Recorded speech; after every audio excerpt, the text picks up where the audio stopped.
Hello, everybody. It is Sunday, February 2nd. Wow, the music is so loud. I'm not sure if I'm the only one that it's that loud for.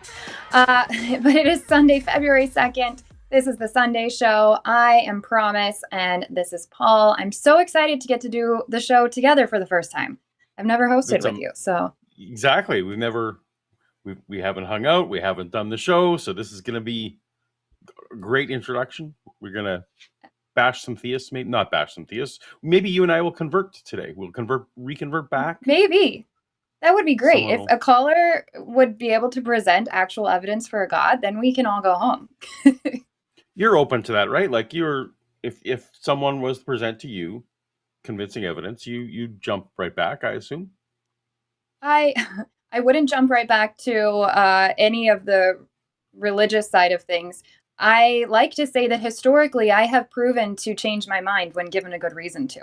And there's nothing that would stop that from happening now. So if that were to happen, I would change my mind about whether I believe if a God exists or not. What I would do with that information depends on which God they prove is real. What about you? Where do you stand on that? No, that's exactly where I'm at. Although, a lot of my things, I do say this all the time, a lot of things in my life would be better if I could jump back to some flavor that I could call Christianity, honestly, because, that would smooth over social circles. It would smooth over family things. It would be lots of things I could smooth over. Plus, you should be skeptical, though, because I could sell so many books. Now, if I became a Christian, can you imagine? Because Christians love to buy the books. I don't think they read them, but they love to buy them. And so, I could be in like the J. Warner Wallace or Lee Strobel camp of, I was so skeptical, and then I came back. Absolutely. Well, I've always joked about that. If things get really desperate for me, I could just say that I've reconverted, put out a book, make a ton of money, get invited to speak at every mega church, and then I could be like, hey guys, that was actually all just a joke. Thank you. Goodbye. I'm going to go retire now. But yeah, I would be willing at the end of the day. I would change my mind if given a good reason to. It would, especially if somebody calls us on the show and gives a really good reason. I also would like to show that I'm able to think logically and acknowledge if somebody has given a good reason to. I've had excellent phone calls with theists when they've been honest. However, they haven't been able to offer me evidence still. We've just been able to reach a point where it's like, yeah, that's not a good enough reason for me. And they're like, I get it. And then we move on. I love calls like that, actually, especially when those people call back and they're like, I was thinking about that. You're right. That's really not a good reason. The kind of calls I don't like, I don't know about you, but maybe this will help our future callers. I don't like when they don't answer the questions that I asked. When I ask a question and they go on to talk about something else, because then that makes me feel like they're not in this conversation with me. They're following a script, which I remember doing as a Christian. I don't know about you. I don't know how much of a script you felt like you had to stick to. No. Well, I memorized most of the New Testament at one point, so I would just rattle off scripture if I needed to. That's great. Yeah. Well, and that's what happens a lot, I feel like, on this show. And you have to give a good reason for us to care what that even says to begin with. I see we already have a theist on the line. Are you ready for that call? And before we jump to that, anybody else that wants to give us a call, we're prioritizing theists. We want to know what God you believe in, why you believe in that God. The number is 720-619-2288. And as far as I can tell, Paul and I are both pretty chill and nice, and we're down to have a great conversation if you are. So let's take our first caller. And I am so bad at pronouncing names, but Vipin, I hope you'll tell us how to say your name. But you're live on the line with Promise and Paul. How are you today? Hello. Hey there. Can you tell us how to say your name?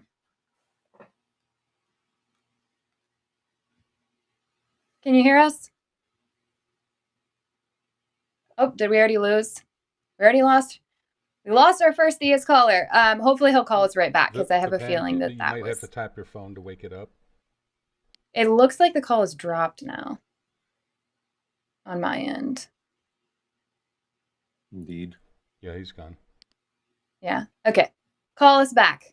You'll get to the front of the line. But yes, if you're a theist and you're listening right now, especially selfishly, some of these ones over on my Facebook that have been in my comment section the last 24 hours telling me how stupid I am, that they know about God and I don't. I want to know what you know about God. So call us. We can have a good conversation if you want to answer the questions. Until then, we also, it looks like he's back on the line. So let's see. We'll talk to our friend that just called. Let's see. Hey there, can you hear Hello. us? Yeah, I can hear you. Can you hear me? Yes. can. How do we say your name? My name is Vipan. Vipan. Okay, got it. Yeah, Awesome. What you did are you want to... I'm Promise. That was the name I was using, but that's not actually my real name. The internet picked it out for me. So now I'm using my real name. So I'm Promise, and this is Paul. Okay. What did you want to chat with us about today? Yeah, first of all, thank you for having me here. It's really great to talk to you. Yeah. So I actually wanted to discuss about like God in general because I read a lot of books like philosophy, and I really feel that there should be like an entity called God. That's what I believe, and so that's what I wanted to discuss. And sorry, my English is not my first language, so I might not be able to clearly like speak up. But I'm sorry for that. I You hope speak you're. it better than I speak German, so we'll all go slow. Okay. So my idea, I mean, I can share what I think about God. My idea about God is not a particular, personality person who is sitting in the clouds, who is all loving or who is, all powerful, because that's a contradiction in itself, right? If God is all loving and all powerful, then the very first thing which he should do is should remove the suffering, which doesn't happen. So somehow this definition that God must be all loving and all powerful, that does not hold ground. That does not hold logic. My idea of God is, my idea of God, what I believe, I mean, whatever I've read about in philosophy, and really deep philosophy, I've come to understand if there is God, first of all, we must see it. Otherwise, there is no point in believing in it. And a God can only be the ground of, existence, the stuff out of which the universe is made. That can be God. And it cannot be a personality because personalities are culturally they're cultural, right? Vipan, before we move on, I don't want to lose the point. So if are you saying that God is?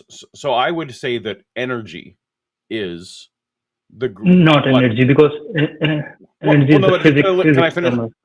Well, just let me finish my sentence for a second. So, as far as I can tell, everything is made of energy. Everything that I can identify is made of energy. And so, are you saying that God is like that? Like God is essentially some version of energy? No, I'm not saying that. So I can give you a precise definition of God. Okay. So the precise definition, I mean, which I believe in, is God is infinite existence, uh, infinite existence consciousness. This is the definition of God. Let me a bit of expand on that. When I say infinite, infinite means three things. One, no limitation in time. Second, no limitation in space. So if there is no limitation in time, the thing becomes eternal, right? Beyond time.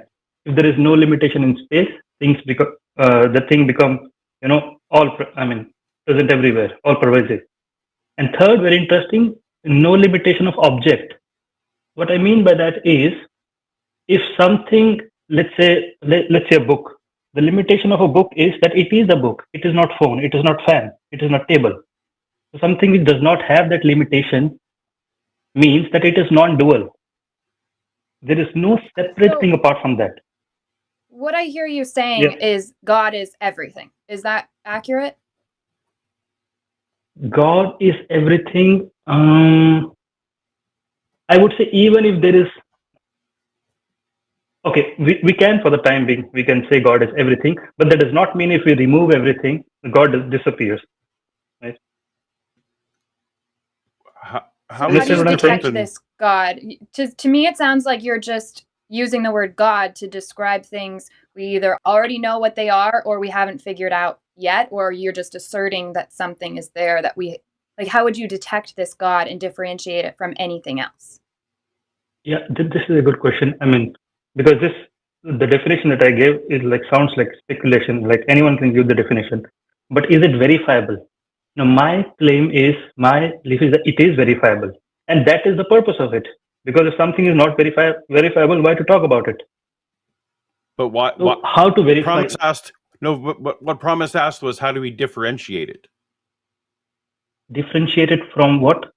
from, say, energy or from matter or from the things that we can verify Okay, or don't know? What's the differentiation that makes this definition of God useful? I okay. think that's what Promise was So, asking. I'm just Correct. okay. So, the definition that I gave, for example, let's say anything, energy, let's say, right? Is energy constant? It changes, right? It changes from one form to the another, correct? So that means it has a limitation in space. It has a limitation in time. Because if there is change, there must be some time, right? So energy cannot be God. So so anything, yeah. well you asked if you asked the right there, so I'm going to assume that was a question. We Mhm, don't know how energy acts outside of our particular space time, right? Like space time, our particular instantiation of space time started at the Big Bang, but no mhm, one, as far as I know, there aren't cosmologists who posit nothing before that, right? The cosmologists posit energy or they posit a quantum vacuum and they posit something. And we don't mhm. know how those things act outside of our space time. So I don't see how, I'm just not seeing how your definition of God is different. I'm not saying it's wrong. I'm just saying I don't see how it's different than Mhm. to Promise's point. How can you differentiate this between the matter and energy that we know exists? But yeah, that's what I said. Because energy, we know energy transforms, right? One, it cannot be destroyed, So but it transforms from wait. So one form to the other. your definition of God is that God doesn't change with time? Yeah, that's what I said. God is beyond time, right? So all pervasive, Well, no, but then I'm also all. saying. But hold on. Cosmologists Yeah, also yeah, say yeah. that energy is beyond time, right? Because our space time, I our don't space think time. so because everything started with Big Bang. If I'm not wrong, even the space time itself, isn't it? The space time did, but that doesn't mean the matter and energy did, right? That's what we But don't know. matter and energy, yeah, that's what we don't know, right? So matter Right. But and you're claiming energy, that like, you know something about it. So that's what we're trying to get to. Because you're telling us what God isn't, but I'm still waiting for you to tell me exactly how do I go detect this to see if you're right about your claims or not. And how do yeah. I So you're distinguish asking it from how? any other thing that I can already figure out what it is? Yeah. So you're asking how to verify it, right? The definition that I give. Correct. Is that correct? I'm asking Yes. how to So verify that this thing exists as an entity, which is how you originally described it. It is an entity. So how do I go detect this entity to see if you're correct about this God existing and the definition you've provided for it? so the way we can verify it, or the way, I mean, whatever you're asking, is to apply this definition and check. So my definition, like, it is omnipresent, it is beyond time, and it is non-dual. These three things must apply. If there is God, these three things must apply. So is that definition like possible for energy? Energy is not non-dual. It transforms from one form to the other, right? It is not beyond time, as far as I know. I thought Big Bang, from Big Bang everything starts. And energy is also transformed into matter, E is equal to mc square. So energy does not remain constant. It is within the limits of time. It is within the limits of space. And moreover, it is not Okay, so non-dual. It all I hear transforms you, from one form to the other. so you're saying it's not energy. So what is it? What are you calling God? I'm still really not clear after 9 minutes. Okay. Okay. So that's what. So the definition was existence, consciousness, limitless existent consciousness. So consciousness is that entity which I'm talking about. Consciousness follows all, Why like all the. why isn't it just consciousness? Why are we calling it God if it's consciousness? Because the definition of God that I gave, consciousness satisfies the definition. It is. So you've just twisted a definition to call something that we already know about, to call it God. I don't understand the use of that. Why wouldn't we just call it consciousness and learn everything we can about consciousness? Why are you going on to say, no, it's God? That's like, why can't I then say flowers are God? So now I'm just going to call flowers God. Why can I not say that anything else? You've made up a definition for consciousness, and now you're calling it God, which I don't even know that I would agree with that definition for consciousness, because we don't know a lot about consciousness, which is really cool. There's a lot to be figured out, but I don't understand the usefulness in calling it God. Paul, what do you think about that?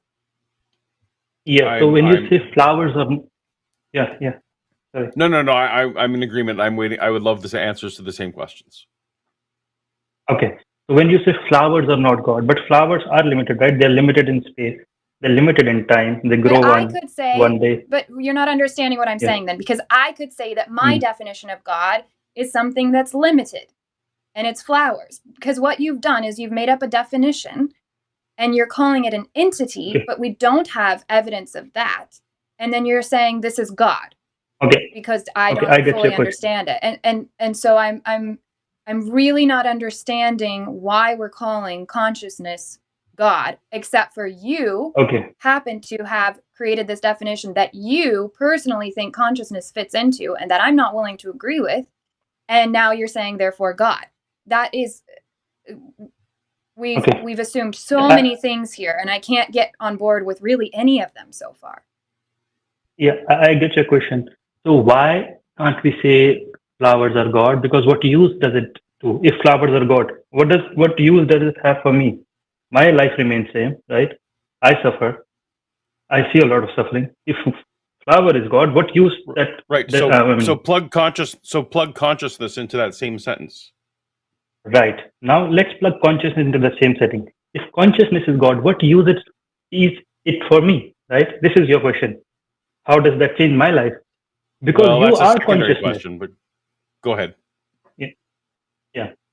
So why it is useful to say consciousness is God? Because you are consciousness. If there was some reality which is beyond our reach, which we cannot directly contact, even if that reality exists, how does that make difference in my life? But when we say consciousness is God, you are consciousness. We are conscious all the time. And the claim here is, what I am saying is that this reality which I'm talking about, consciousness, God, it is your own nature.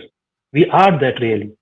We somehow feel ourselves as this is not God. This limited person. It's us. We're humans. We're here. We have consciousness. That's not God. All you're trying to do is take this word and say, well, I can find a way. If I completely change the definition for how most people would use this word, then I can apply it to us. And now, bam, we're God. Cool. That doesn't do anything for me. You've just replaced one word with another. And I'm still not understanding the purpose of that. Am I missing something, Paul, that you're hearing? Well, 10 minutes ago, I knew I was conscious. Before this call, I knew I was conscious. I still know I'm conscious. I know you want to say that that's God. I still don't know. Even, holy cow, I can't go along. But let's pretend I go along. I still don't know what utility this has, even though I reject utility as a notion for deciding things. Wow, tell me what new do we know about ourselves if we just label it God? Yeah. So, I promise, in the very beginning, I said that the general notion that God is all loving, all powerful, that cannot be true. So I'm giving a new definition, and this New definition is not that I invented. It is already there in philosophy. It's not something I'm inventing. So I'm saying that this is the true definition of God, but we are somehow, missing the point. And this is what all religions preach in their core. I know there are a lot of, superstitions around religions, all religions, not just particular one religion, all religions. But my claim is that in the core, it is this reality which they are talking about. Now, so that's why our notion of God, that God is all powerful, God is all loving. This is like this is not correct. This is not correct Yeah, understanding, I would say, that's because fine. that's a Everyone on contradiction this in itself. call, everyone on this call rejects all those notions. So that's we don't need to, dive into That's why I'm giving what. a new definition. Yeah. No, okay, but just because everyone else is wrong doesn't make yours Hmm. correct. It actually doesn't weigh in at all on whether your notion is correct. So far, you haven't I been able to give us agree. a reason to demonstrate it. You also haven't given us any utility for it. The first question Promise asked was, "How do we differentiate this?" You seem to be swapping out God for consciousness, or God for energy, or God for whatever.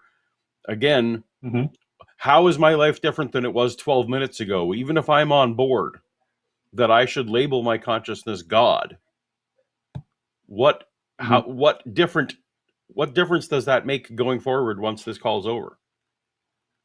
Yeah. So I think there is some understanding gap. What I'm saying is that we think, for example, if I ask, sorry, I don't know how to pronounce your name, but I assume it is Paulogia or Just Paul. Yeah. Oh, Paul. sorry. Paul. We Okay, both Paul. go by Yeah. weird Sorry. superhero names in the so it's Okay. it's Sorry. it's Yeah. all good. So Yeah. Paul, I, yeah, I'm saying that right now you think of yourself as what? This person, Paul, right? Yes, If I ask you this question, you think you are Paul, right? And same I for do. Promise. If I ask you, who are you? I'm Promise. I'm this lady who makes content about atheism, does this, all this, right? This is what our general answer is. But I'm saying that claim is wrong. That comes from misunderstanding. That's what my point is. How do I know the claim is wrong? If I ask Well, you, right? Yeah, hmm yeah, you want to say keep something? going. You want to say No, something? keep Yeah. going. So, yeah, I'm saying that you have misunderstood yourself as this personality. Your true nature is consciousness. You are consciousness, and this consciousness is limitless. And once we realize it, the suffering ends because the suffering is at the level of this personality. Something happened wrong with Hold this on. personality. Hold Or, on. yeah, Do you, when you say consciousness is limitless, do you mean my own yeah. consciousness is limitless? It will continue forever. Like, I'm trying to understand. You're making a lot of claims, and I'm trying to understand exactly what you mean by them. Yeah, thanks for raising this question. By the way, this is a very important question. When I say consciousness, let me give you a precise definition of what I mean consciousness, because people often say my consciousness, your consciousness. There is nothing known as my and your consciousness. Let me give you a precise definition.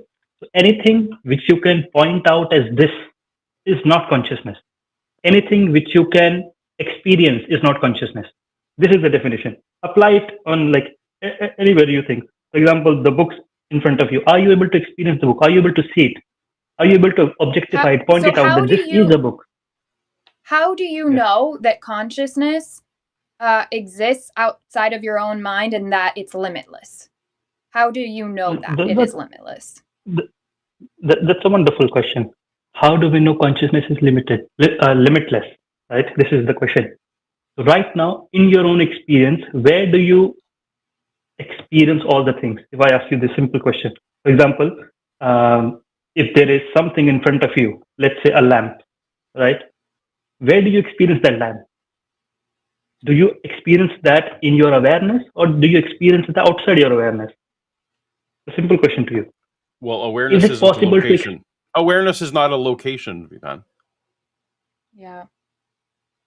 What do you mean by that? I don't Well, you understand. asked a where question, and this might be a language barrier, but you asked a where question, and a where question requires a location. Yeah. So And by where and I mean, and, do you and, and awareness isn't a location. awareness isn't a location? That's correct. That's correct. It isn't a location. So how can we claim that it is there in the mind when it is not Awareness, a location? awareness, as far as we can tell, is an emergent property of our Hmm. brain. But that's a claim which people make, right? Well, claim. yes, it is, and we're asking, and you are also making claims, and we're asking to differentiate. Yeah, I get your point. What you're saying. I'm saying I'm not making any claim. I'm saying look at your own experience, what you think, what you believe. I mean, what you see in your own experience right now, and whatever you have in your experience right now, you go with that. I'm not making any claim. I am saying whatever you experience right now, go with that. Right now, when you say consciousness is something generated by the brain, that is so contradictory to your own experience. You see, this is the problem with physical. It's not, though. You're telling me now what I'm thinking, and actually, the only thing we can be certain of is the content of our own thoughts. We can't be sure where those thoughts come from. We can't be sure how they're being generated. But the content of those thoughts is literally the only thing that I'm aware of that we can be certain of. So I agree. When you are calling in to tell us that the content of our thoughts is wrong, you can understand how we're going to squint and say, well, that's the only thing I can know about. And you're saying it's wrong, and you are on the other side of the globe right now.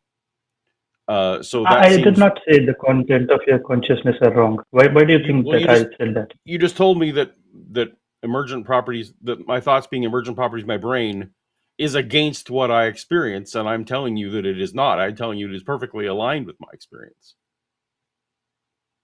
Sorry, I did not understand the last part. What you said?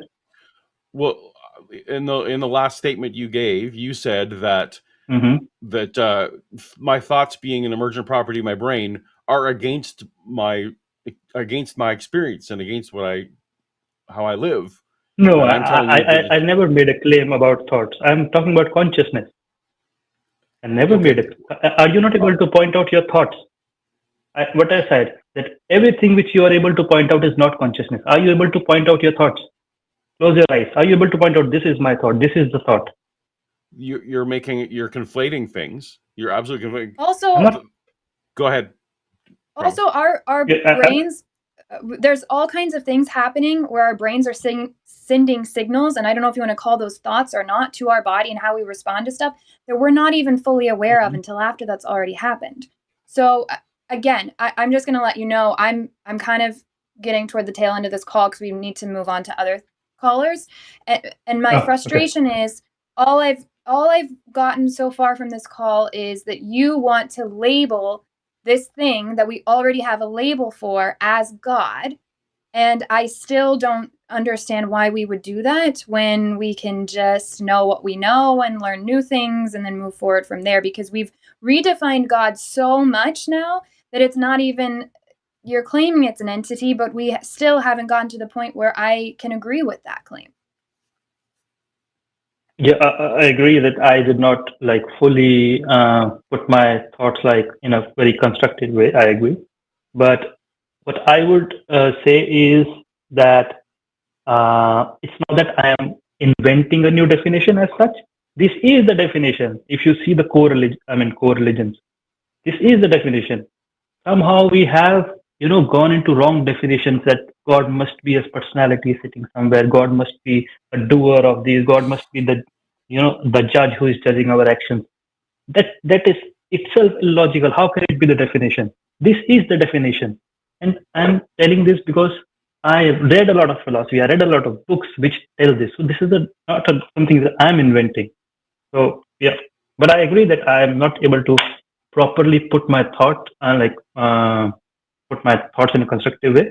But what I would suggest is at least it is worth to take a look in this direction also, because I never saw this discussion happening on your social. Maybe I don't know if you are aware of this notion or not, but it is good to also explore this area, right? So yeah. I'm going to be totally honest. I none of this has spiked any desire to call consciousness God. For me, it feels like going backwards and applying the idea of some metaphysical thing that we still don't have evidence or the ability to verify, just like any other God claim, except we've kind of at least attached it to something that we do experience. But I still really don't understand why we're calling that God. That's just where I've landed. And I know you think that you have the definition for God, but so does everybody else that has their definition for God. And that's the interesting thing about God, is it's such a subjective thing, and no one's been able to prove it as its own entity. And so until then, I'm going to continue to say I don't see any good reason to believe that any gods exist, because no one's given me a good reason to think that. Yeah. I also agree. Like, it's not possible to, like, in one discussion to, like, agree, because it takes time to at least understand what the the philosophy is about. It's not a quick thing, but just a suggestion to, like, at least explore these directions also. By yourself, Sure. just as a, I appreciate the yeah, call, and I appreciate you answering our yeah. questions and all that. I think it still is too vague and too um it's a fun idea, and that's kind of Mhm. where we've landed. But maybe listen again and see if you find some point that we failed to get that you can communicate. If you want to call back on another show sometime, you're welcome to. Anything you have, Paul, before Yeah, we move on to the next caller? No, you yeah, crystallized my thoughts eloquently. Well done. Awesome. yeah. All right. Thanks so much, Maybe I'll Deepan, just, for calling. yeah, just like, and then, sorry. Okay. We'll talk to you next time. Thank you. Uh, All right. Let's see. We've got, yeah, I think calls like that are also not so, if we're just redefining God so far from the colloquial meaning for, I don't know how you feel about calls like that. Like, Oh no, where, I also well, especially once you get to the third or fourth time around the roundabout, when we're just in these circles, then yeah, no, yeah, redefining other things. So let's say that we discovered someday that consciousness in some form is eternal. Uh, I would come on board because there'd be sufficient evidence. But we would, as you pointed out, we would still just call that consciousness, right? Like we would still, oh, look, either our individual consciousness or some kind of collective thing. We would label that still right. consciousness. So, yeah, defining God into existence doesn't work. Yep. Agreed. Yeah. Do you see a caller that you would like to go to next? They all look pretty interesting. Well, we have 3 theists. That is great. I would just go by order they've been waiting. I think maybe starting with Let's do it. with Rorton. Rorden. Hey, Rorden, you are live on the line with Promise and Paul. What did you want to talk to us about today? Hi, y'all, and thanks for taking my call. So I wanted to ask or talk about without a God. In this case, I'm coming from the Christian God. Without a God giving us dominion over the earth, and with evolution proving that we're also just animals, there's no real functional there's no real distinction between us and other animals. I mean, there is, but you know what I mean. We are all animals. And with more data coming out about other animals' ability to communicate, and with the idea that, that consciousness is an emergent property of our brain's growth and development, how do we justify, like, the way that we interact with other animals from from a moral perspective? And to kind of clarify where I'm coming at that, and please feel free to tell me if this is not a question y'all want to talk about after hearing about more of it. It's like, I grew up in a really, really fundamentalist Christian background, and the faith that I have that I'm finding troubling as I am an adult and away from the education and indoctrination system that I am very much still dealing with. I find it very troubling how that's been leveraged to take advantage of so many different people. And now I look around and wonder, how do we think about these systems of exploitation that we have in place, not just for humans, but also for other animals, when we don't have a, heavenly mandate separating us? that make sense? Well, yeah, I mean, Uh, essentially, I guess your question mostly why are we not just advocating for veganism? Um, no. I mean, I guess that's part of it. That is a part of a treatment of it. But it's more like growing up in faith. It was such a clear distinction that we were given, you know, a dominion over the earth to protect and take care of it, both the earth and the animals there. And then, you know, whether or not we were good at it was another conversation. But Sure, now it's more like, do we end up in this weird ethical question of like the control that we have over even animals in our home? Like I don't know. I've been noodling on this for like a year. Are you currently a theist? I'm just wanting to just for yes. I'm actively. I thought I was more deconstructed than I have been, and then I've had a couple incidences in my life that caused me to realize that I was much more. That there was still that belief that things are controlled by an outside force than what I thought. And so that is so as far as you're concerned right now, that is the justification you would hold to for human superiority or the specialness of humanity. You're saying you're anchoring that on still some kind of mandate from a deity. And are you asking, absent that, you're saying absent that, what justification is there? So you're asking us as non-theists how we would answer the question? Yes, Paul. Okay. Thank you. Now, in terms of evolution, what do you understand about evolution? How do you understand evolution to work? As far as can you give me? So 8 years ago, I couldn't have given you a coherent answer about evolution at all. I thought dinosaurs were on the Same. ark. So, Same. but I've come to talk to a lot of smart people some of whom host shows here, about evolution. I just want to know if we're on the same page about how evolution happened. What's your thought? Do you believe in evolution, first of all? Yeah, go ahead. I do believe in evolution. I was taught that God guided evolution. And so we never really like I was raised in Christian schools all the way up till college. Okay. So just to clarify, I'm not as curious about, since you're asking us for our perspective, what I'm curious about is what you think. What do you think that Promise and I and other people like us believe about evolution? Can you steelman that? Yes, that evolution is the system of how life changes and adapts to the pressures around itself, so that we all come from common ancestors that split off and adapted in various ways. Okay, very good. I like that. That's pretty good. And then there's this weird phrase that is, there's that survival of the fittest phrase that unfortunately is just terrible. It's actually survival of the best adapted to the current environment, of course, right?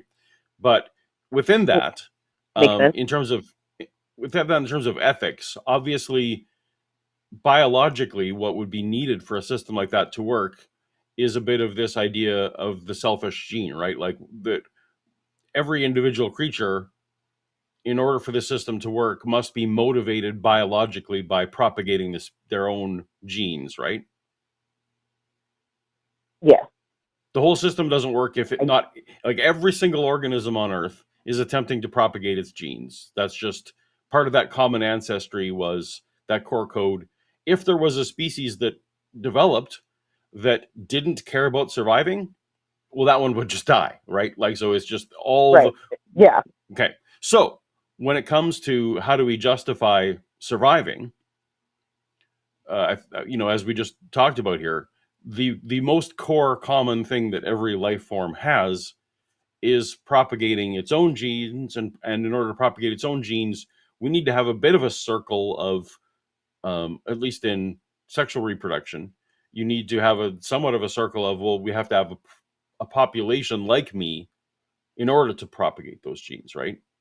Like that all makes sense as far Right. as your understanding. So, every single species is in its own way um, favor. No, so they're showing favoritism to their own species, right? Like that's just a function of how this works. We have to, in some sense, favor our tribe. We have to favor, like we want to favor our own children over other people's children, but we don't not favor the other children completely because they might be potential mates for our children, right? Like so, they just biologically that's kind of built in. Uh-huh. So I'm not saying morally that's built in. I'm just saying that if you basically are nodding your head. It sounds like to me to say that species that don't favor their own species don't live long term. Would you agree with that?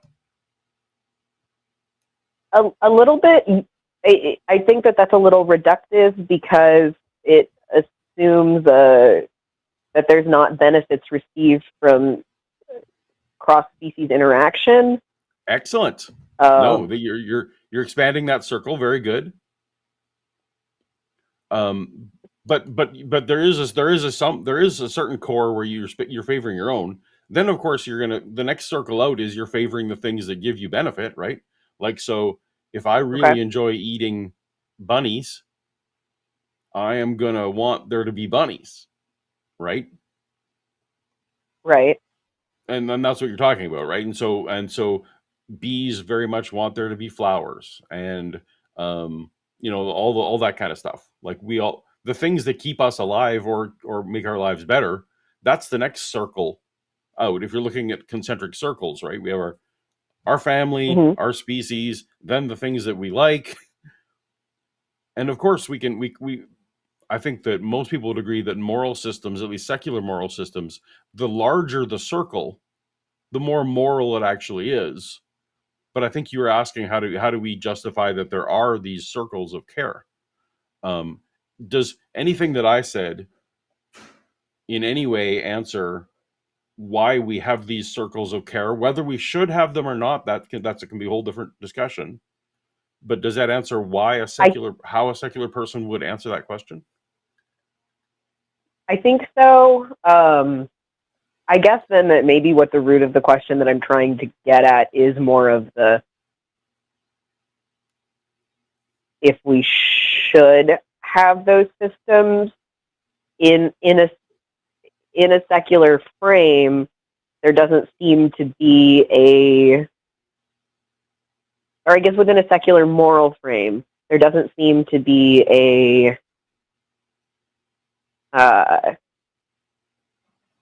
there doesn't seem to be a reason for why there should be a distinction if another consciousness exists.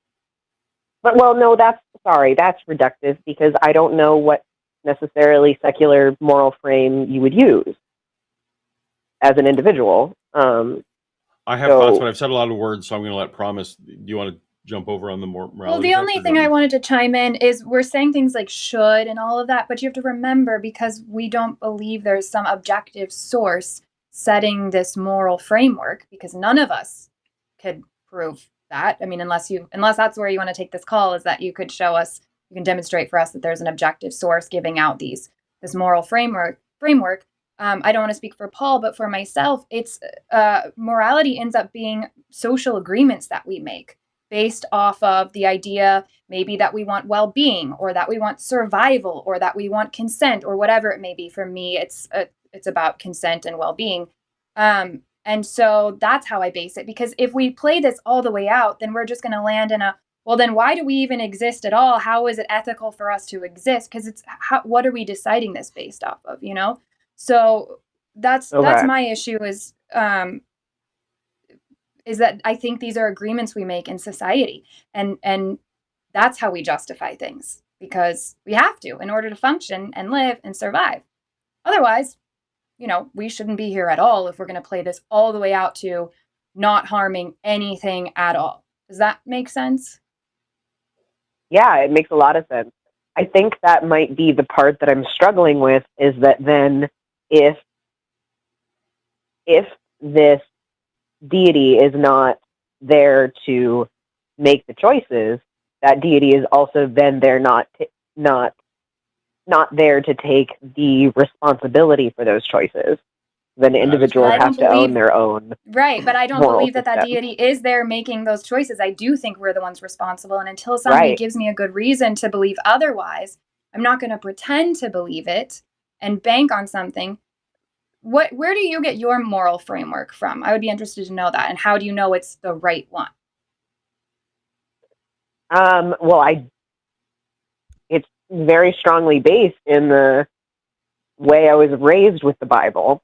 I also recognize, especially after listening to y'all's content, that was very much washed.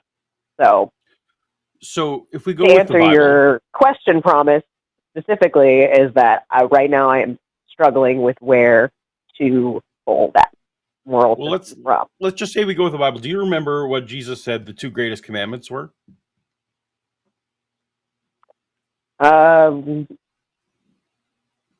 Love no other God before me, and then love your neighbor as yourself. Bingo. Now, if you're a secular person, you don't think there is a God, right? So then that first one is not really applicable. Love God, Lord your God with all your heart and soul and mind. But love your neighbor as yourself. We can start with that. So that is essentially empathy, right? Right. And you remember the follow-up question the disciple had was, well, Lord, how do I know who is my neighbor? How do I know my neighbor? And then that therefore became the Good Samaritan and all that kind of stuff. And you can debate about all that. But if we agree that a great source of, if our moral intuitions can largely be boiled down to loving your neighbor as yourself or empathy, how would I feel? How would I want to be treated? And extrapolating that out. Then the question you're asking really is the same one the disciple asked, who is my neighbor? So I initially was giving the little pitch of why we think that our family is the closer neighbor and our community is closer neighbor than that, and the other species we like, the fuzzy ones, we like those best. My dog is flapping away behind me. But you're asking, are chickens my neighbor, right? And you're asking, are the plants my neighbor? And those are really great questions when you expand out to say, okay, my moral framework, Promise said her moral framework was, it was on Well-being and consent. Well-being reduction. and consent, right? And I would add reduction of suffering to that. Yeah, that's great. I'd go with that too. Yeah. So if we have those three sort of framework things, which I think align with Jesus's second commandment there, then what you're looking at is how large can I make that circle of the conscious beings or even unconscious beings? How large can I make that circle and still try and reduce suffering and increase flourishing, right? And I think that is the question you're asking and what you're struggling with. And all of us, we have to deal with our own biases and the reality of we can only care about so many things. But I think we generally would agree on this call that the larger you can make the circle of things you care about, the more moral you are. Does that make sense? Yeah. And so it's a valid argument. Like, should I be treating chickens as my neighbor? And that's a valid argument. And what does that look like? And, combined with our biological things, but that's largely, I think you got a flavor from both of us if that's largely how secular people look at these moral questions. And I'm hoping that helped, but please let me know does. Okay. Yes. And I understand that that's a lot. I'll finish this thought and then I would love to hear your question. That's a lot of work. I get it. But I would be willing to bet that you were still doing that work even when you were believing the Bible wholeheartedly, because as we all know, we had to cherry pick all kinds of things and progress with society and decide like, hey, owning people as slaves is a really bad idea and different things like that. So you already know how to do that work.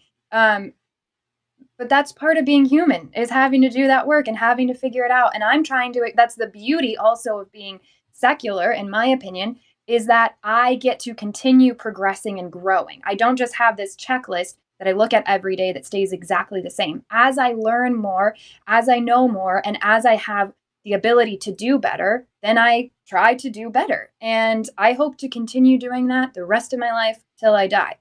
That's part of what I apply to meaning and purpose in life, because we also get to do that since we don't have that being dictated to us. So anyways, that's my last little bow on all of that. What was your question? Yeah, my question was just if y'all have any additional like books or other sources for how you would kind of go about thinking about that framework. I think I would really love to dig more into that on my own and stuff. Do you have any suggestions? Have you read any books on morality outside of religious books? No, I have not. Okay, I started with, I don't know how controversial this will be, but I started with Sam Harris's book, The Moral Landscape, I believe is what it's called. Yeah. Yeah, and that was a great starting point for me that sparked so many more questions that I was then able to go and read other books about different parts of philosophy surrounding that, different books on neuroscience surrounding, I would recommend that as a starting point only because that's where I started. So, but Paul may have way better ideas than that. That was the one where I started with as well. I just, Sam Harris, maybe not everything that he's ever said is necessarily agreed with by everyone on the show, but that doesn't mean he didn't write a great book about morality. I'm trying to think of the Homo Sapiens book.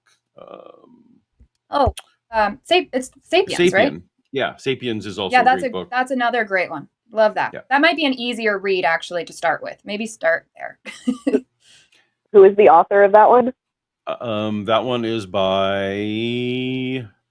Yuval Noah Harari. Is that how you say his name? I forget. Harari, I think. That was a great attempt, if nothing else. And also, I feel terrible because I also met him once, and I still can't say his name. So that's very sad. But anyway. Well, thank y'all so much for your time. I will free up the space for more callers. Thank you. Oh, good. Thanks so much, Warden. Thanks for the good conversation. Have a great day. See you. You too. I've got some announcements before we get to our next caller. And if you want to try to get a call in before we close the lines, that's 720-619-2288. But our announcements, let's see, we have the Sunday show After Dark. That will be tonight at 7 Central Time. That's going to be with Forrest and John Gleason. I'm sure that'll be great. And who knows if they'll go for 3 hours or like 8. You never know when Forrest is there. And then that leads us to tomorrow where we have Skeptalk with R and Raw. And I don't know who else, but we know that for now. And Tuesday night, Alyssa and I will be back on Chewed Gum. And that's all we have for now. We're still at the beginning of the month, so we're sorting out our schedule, but we'll have more announcements for you. Although, actually, I do see we already have for the Sunday show a week from today. That'll be Matt Dillahunty and somebody. And the Sunday show After Dark will be Forrest and somebody. Almost every day you can tune in and someone very smart and clever is here. Yes. Oh, and in case you haven't heard, The Line has a podcast. And that comes out Monday mornings and Friday mornings. So there'll be a new episode for you guys tomorrow morning. There's a bunch that we already have out if you haven't heard it yet.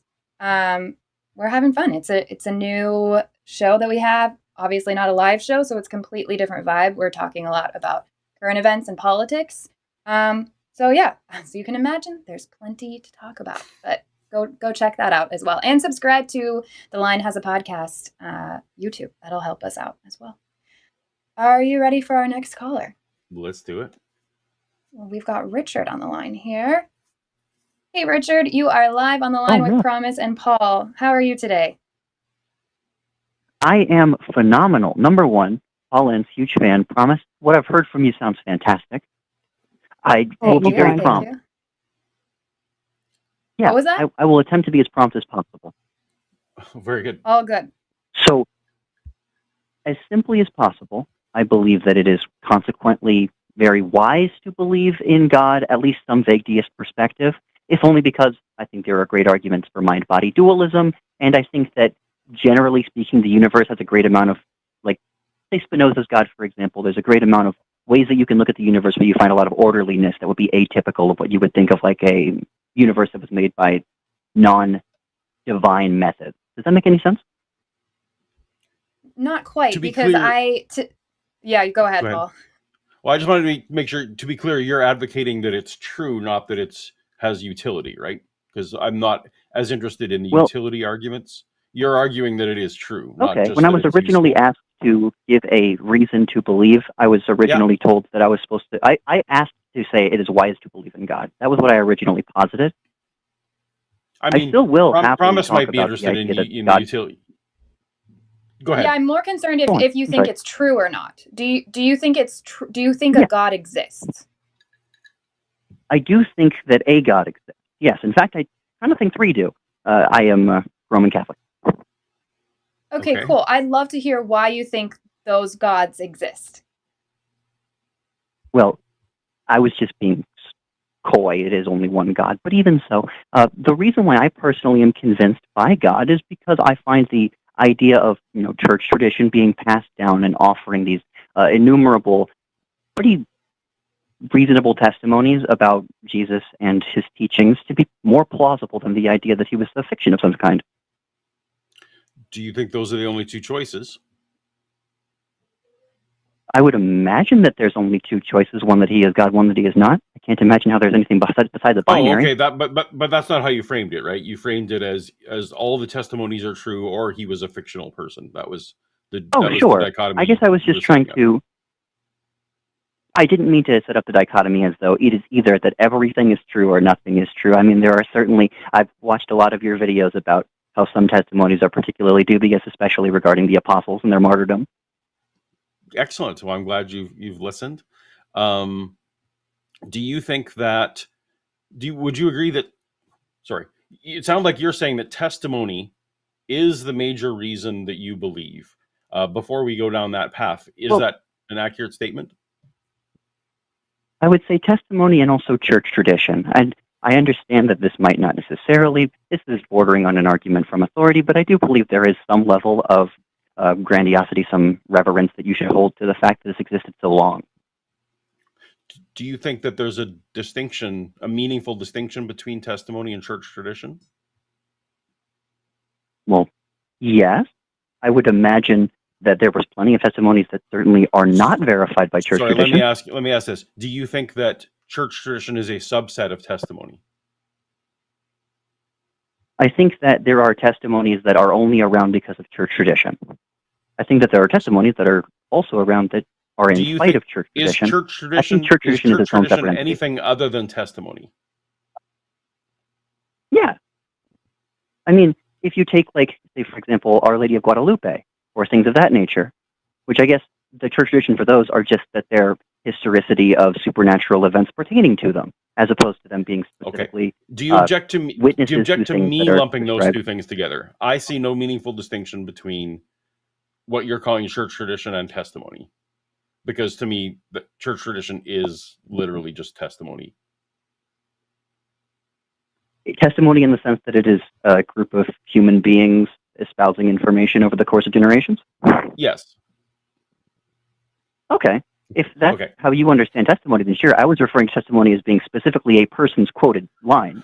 Oh, well, that's eyewitness testimony. That would be, sorry, that's also a subset of testimony, but we can stick with that. Understood. Okay. Well, in that case, I would say eyewitness testimony is distinct from church tradition. Okay, that fair enough. I would agree with you on that. When Cool. someone makes a testimonial claim, would you agree that some percentage of testimony are people lying?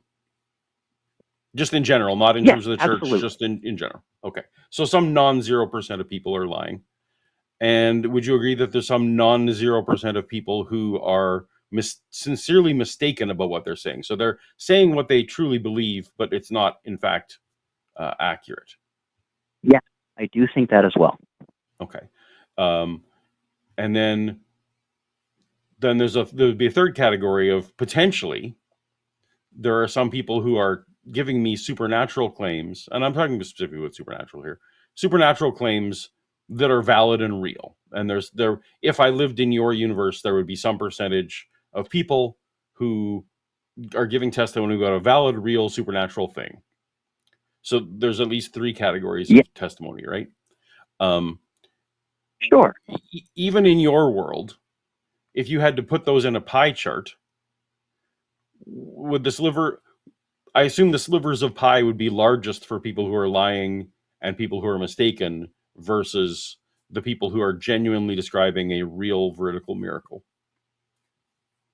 Now, were you in my universe, I would think that the one for lying would be smaller than the one for the people who are genuinely mistaken. So, but sorry, I phrased that poorly. Well said. I more meant to say that those two, however you might organize those two, that whatever size of pie those are, they're both at least larger than the ones who are giving true stories of real miracles.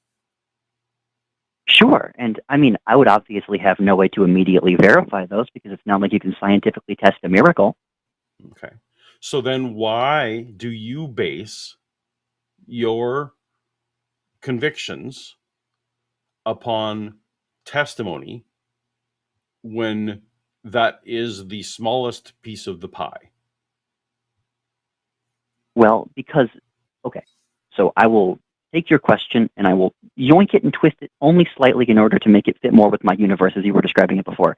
I hold reverence generally to church tradition because I particularly think that it is useful, which is something you didn't want to talk about.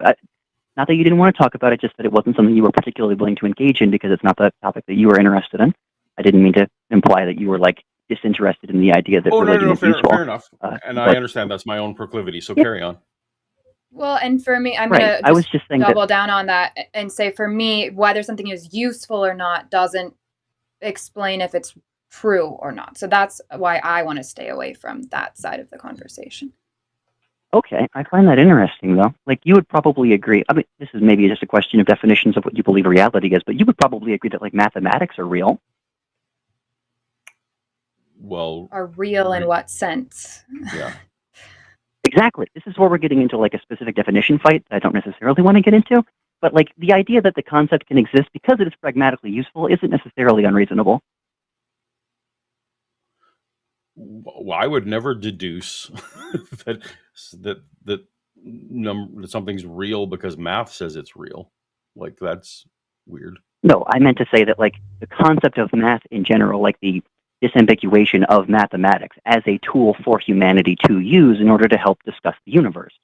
But that's not that's a tool, not an entity. So if you're telling me that an entity, that a God exists, that's very different than claiming that mathematics are useful. Those are not a good comparison. I don't necessarily think that it's helpful to view God as an entity in particular. I mean, after all, if you believe in church doctrine, then you wouldn't even believe that it is an individual entity. So maybe we need you to define exactly what a God is. And I don't want to steer away from where Paul was going with this because I think he had a question there. No, sure, and I will get that. I'm sorry, I did not forget that Paul was specifically asking me. Oh, sorry, I didn't mean to interrupt you. There's a little bit of delay on my side of the line. Am I okay to go? Go ahead. Yep. Thank you so much. So just to get out of the definition fight, I understand an entity to be something that exists within the universe. That's the reason why I was originally saying that it wasn't necessarily helpful to describe God that way. Now, to get back to Paul's question, which is specifically why do I base my reality, my universe off of testimony? Well, I don't base it off of any old testimony. I base it off of church tradition and eyewitness testimony. And I believe that those are significantly higher in the pie chart of being likely to be based off of reality, people who are earnestly not mistaken, than any other alternative. Hold on. Why you think that the pie chart is different for eyewitness testimony? I think the pie chart is different for religious Christian testimony. So you're special pleading this? This isn't a special pleading as much as I'm trying to. I understand where you're coming from, but this is me talking about the fact that this is something that was, as far as I'm aware, testable at the time. Well, how? I mean, you are aware as well as I am that Jesus was a real historical person.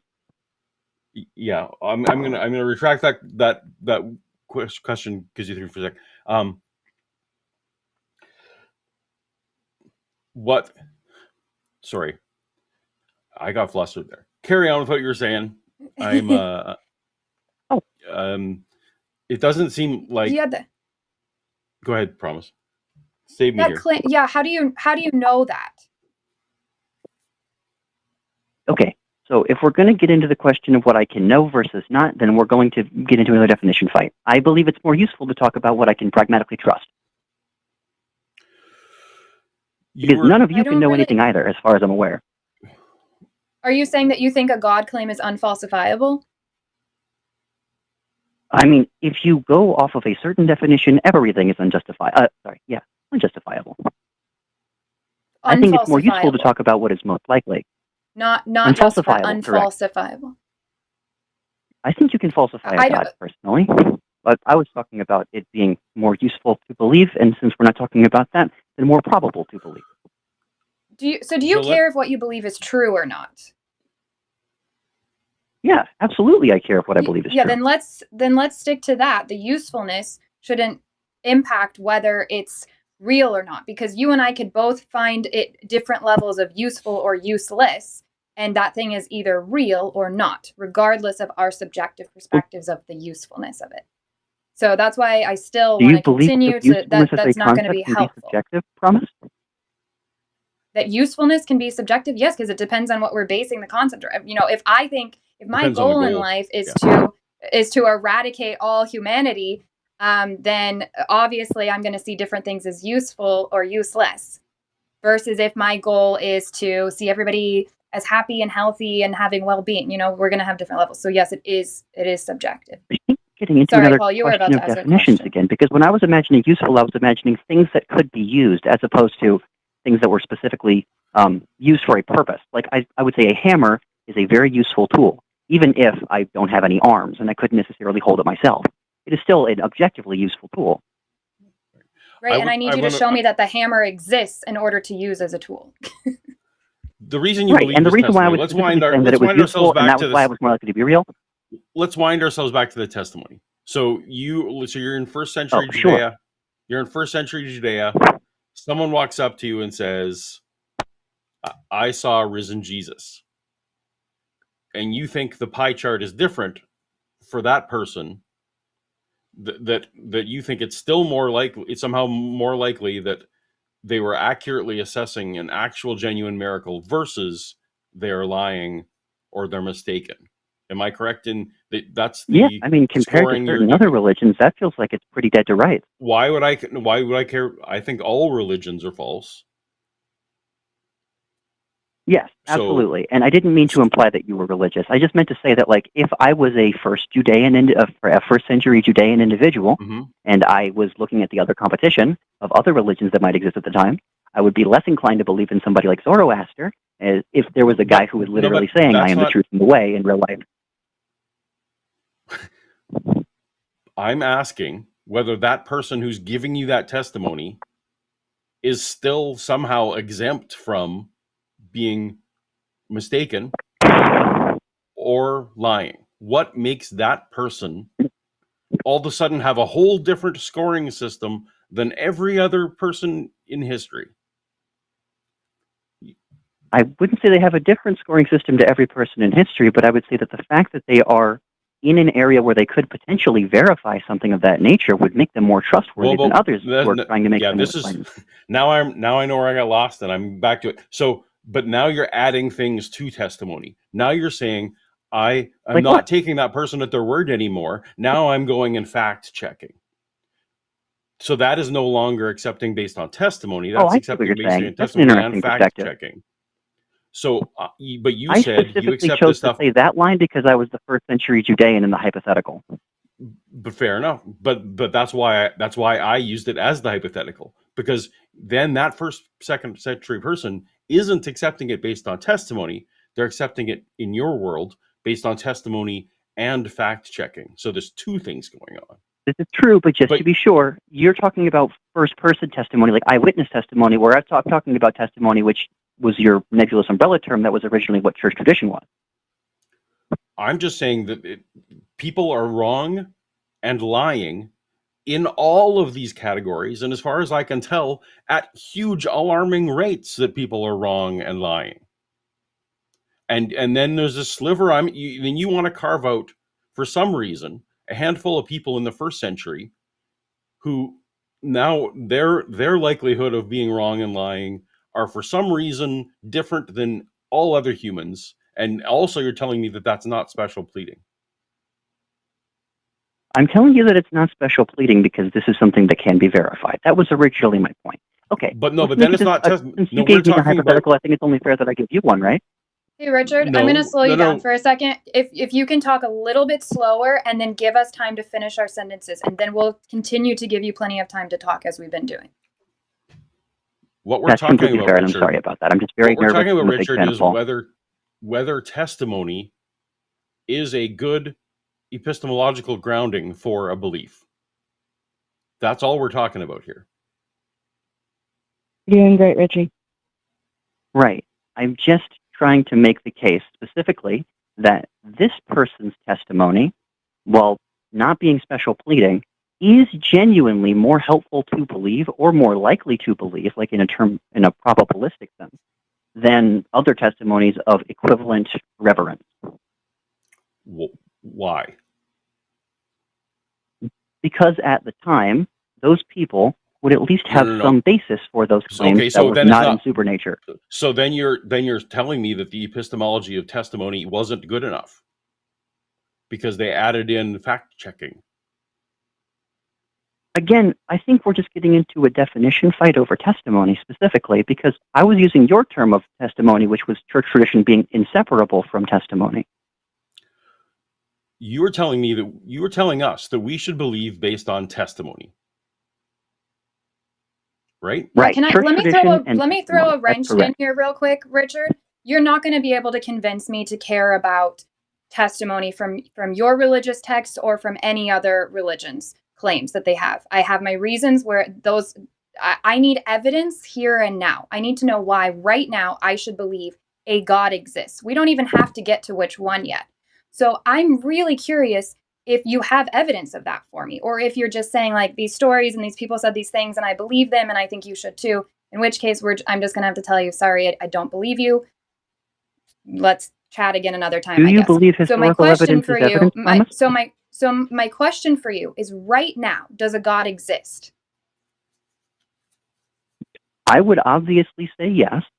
And I would say that one of the easiest signifiers of evidence that you and I could verify,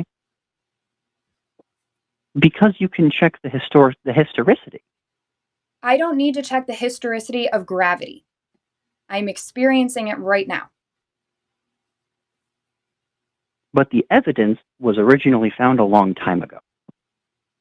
And you can still test the effects of things that happened a long time ago.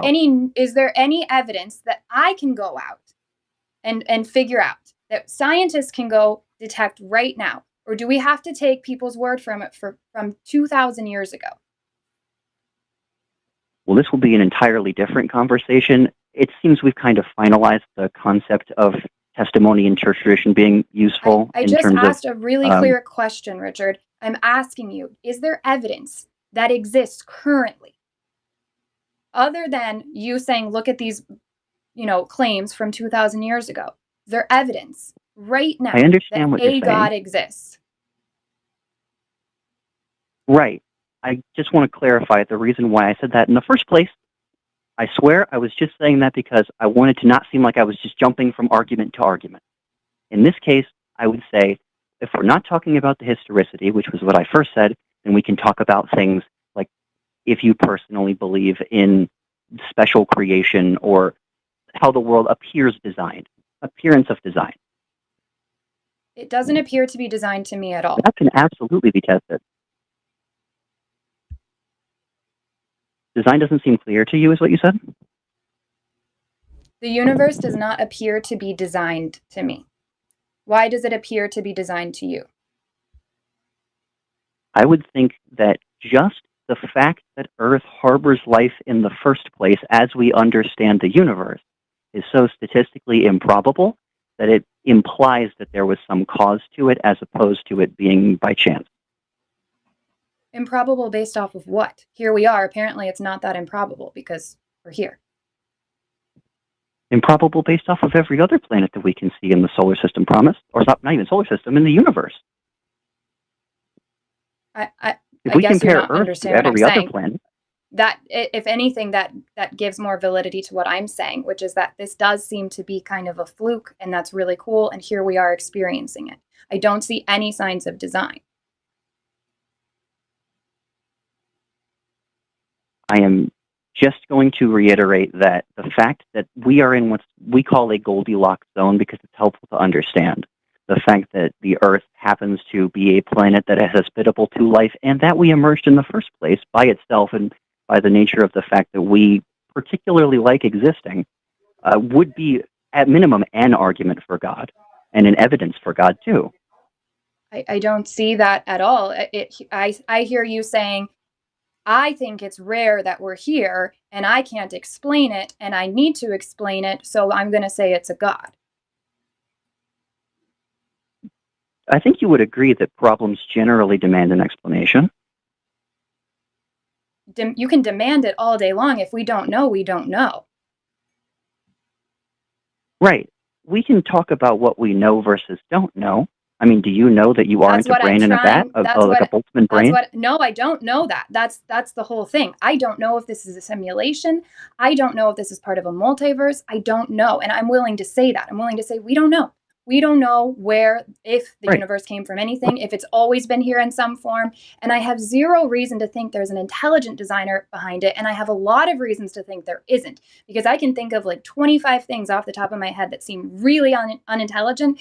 And if I was a designer and was all powerful, I would, change a lot of things just about how the human body works. That you don't know why they are that way doesn't necessarily mean there isn't a logical explanation. That's not what we're saying. That's a great sentence. That's not saying that there isn't a logical explanation. There is. That's the whole thing. We can look at our bodies and see how they've evolved to be this way and why things have worked out. But there's no signs of efficiency or intelligence in the idea that my windpipe is right next to where I eat, and people die from eating, which they have to do because this supposed intelligent designer made us to need food and water when he could have made us to not need that at all. Or maybe he could have made us to, I don't know, not have to shit. Like, that would be really cool. If I was trying to be a cool designer, that's one thing I would take out immediately. Also, I would get rid of, to your point, lifeless planets. Why? Not necessary. If you're an all-powerful God, you don't need to do that. If I was going to take the time to make other planets, I'd make them really fucking cool. And I'd make it super easy for us to go to them. There's so many things that we can go on and on and on about. I don't see signs of intelligent Well, that's design. a very human-centric perspective, wouldn't you agree? A very different what? If you're thinking about arguing against a God who is the creator of everything, wouldn't you think that he would kind of be in the corner of everything as opposed to just whatever humans would personally want right now? Sure, but you're appealing to our sense of things. You're appealing to our sense that there must be an obvious of designer.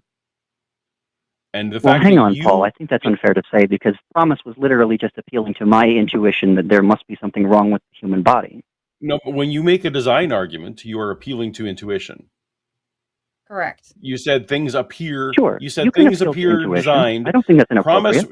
Promise went on and on Richard, to say. You gotta let us finish our sentences. I'm sorry, you're Promise right. went on and on to say that for her, and she spoke for me there as well, things don't appear designed. So if you're saying the appearance of design should be evidence for us, we're trying to explain to you that that's not our perspective. Sure. I guess what I was originally entering the conversation for, so we can capstone it here as far as I'm concerned, I was looking to offer like a dynamic conversation where, fundamentals of reality might be good enough to make an argument. But as I'm learning now, it seems like you guys have this almost ultimate skepticism to any idea that can be hypothetically explained logically. Why shouldn't we have that skepticism? Why shouldn't we hold out for the most logical conclusion? Why should we jump to magic? I think that you should jump to the conclusion that best fits with the evidence, which is why I was originally going probabilistically. Why should I jump to a conclusion instead of saying, we don't know? Why should I be so arrogant to, without good reason, other than, well, I don't have another answer, say, I'll go with your answer then? when I don't see any good reason to go with that answer. And as I said, I see a lot of reasons to not go with that answer. Why shouldn't I hold out and just say, I don't know? I think the reason that you shouldn't hold out is because, well, this is just going to go back to all the other reasons that there are reasons to believe that the church is a useful tool for historicity. Like, I think that we have a little bit of stripes on it. We have a little bit of notches on our belt in terms of lasting through criticism.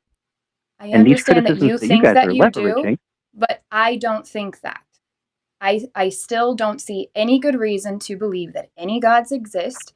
I don't take your religion any more seriously than I do Islam, which has also lasted a long time and spread really far. that's true that Islam has lasted a long time. However, Islam has not lasted as long as Christianity. So Zoroastrianism is still practiced and is older than both. So is that the criteria that we should use? I think that you are simplifying things in a way that you know are not accurate.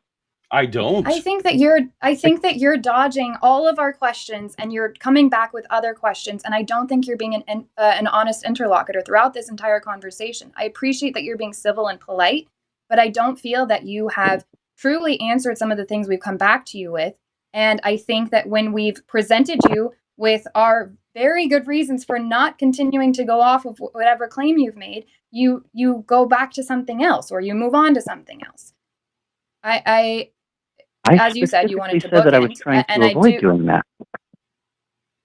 That's great that you were trying, I guess. I don't think it worked out that way. We do have to get to other theist callers. I think maybe it sounds like you have somebody else on the line with you coaching you. Maybe you guys go take this conversation and watch it back together. See if you can come up with a better argument. Call Forrest tonight. Forrest and John. They're both He was great. there for They're my really emotional patient. support because I was very nervous to meet Paul. Richie, let her finish. Yeah, Fair enough. I'm very scary and intimidating. I get it. Richard, I would love to chat with you again. Richard, I'd love to chat with you again about specifically call in and say that church history is valid history. If that was the conversation you want to have with me sometime, I would love to have that because as you know from watching my stuff, I reject all that, and you must have ideas for why I'm wrong. We can't get into them today, but I would love to have that conversation. I really sometime. appreciate your guys' time. Thank you so much. Thank you so much for letting me be here as my friend's emotional support. I genuinely respect your guys' willingness to talk to him about this kind of thing. Yeah. Okay. We didn't know you were on the line, but sure. we'll talk to you again sometime, Hi. Richard. I've been here the whole time. I figured. Yeah, we're figuring that out now. All right. Thanks, guys. Sorry. Thank you. We have emotional support producers that we have in our ears. So. We do. We have the voice of God that happens. All right. We've got a couple more theists on the line. If you guys want to, we might have time for one more after these, depending on how these go. If you want to try to get your call in, 720-619-2288, although it looks like we just got another one in too. So we're going to talk to Blake. Hey, Blake, you are live on the line with Promise and Paul. How are you today?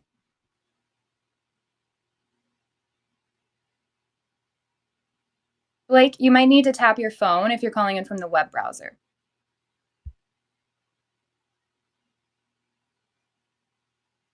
Hello, Blake? I think you're muted, Blake. We can put him back in the queue if we don't get them. Cool. All right, let's talk to Ben. Hey, Ben, you Hello? are live with Promise and Paul. What do you want to talk with us about today? Hi, thanks for having me. I wanted to take a little bit of a different approach, see if you can follow it just for a minute. I wanted to ask you, I'm a theist, you're atheist, I understand that. What, as human beings, do you find to be the most important thing of being a human, aspect of being a human? I couldn't begin What's to the most important? just one.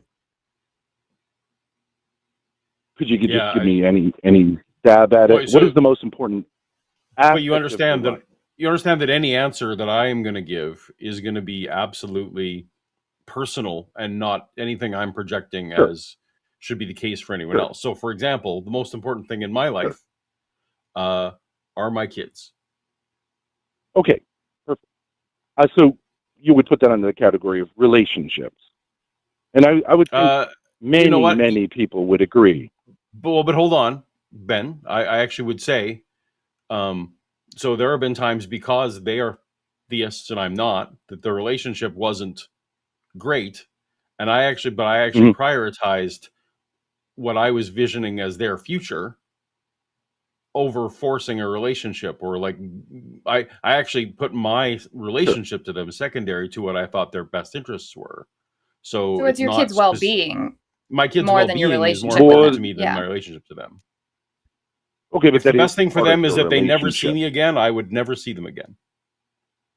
Right. Okay, but that would be your relationship with them, right? Because you would say, you seem to be wanting to care rope about things, but okay, if empathy is a relationship, if that's what you want to say, but I'm worried we're getting into some definitional thing.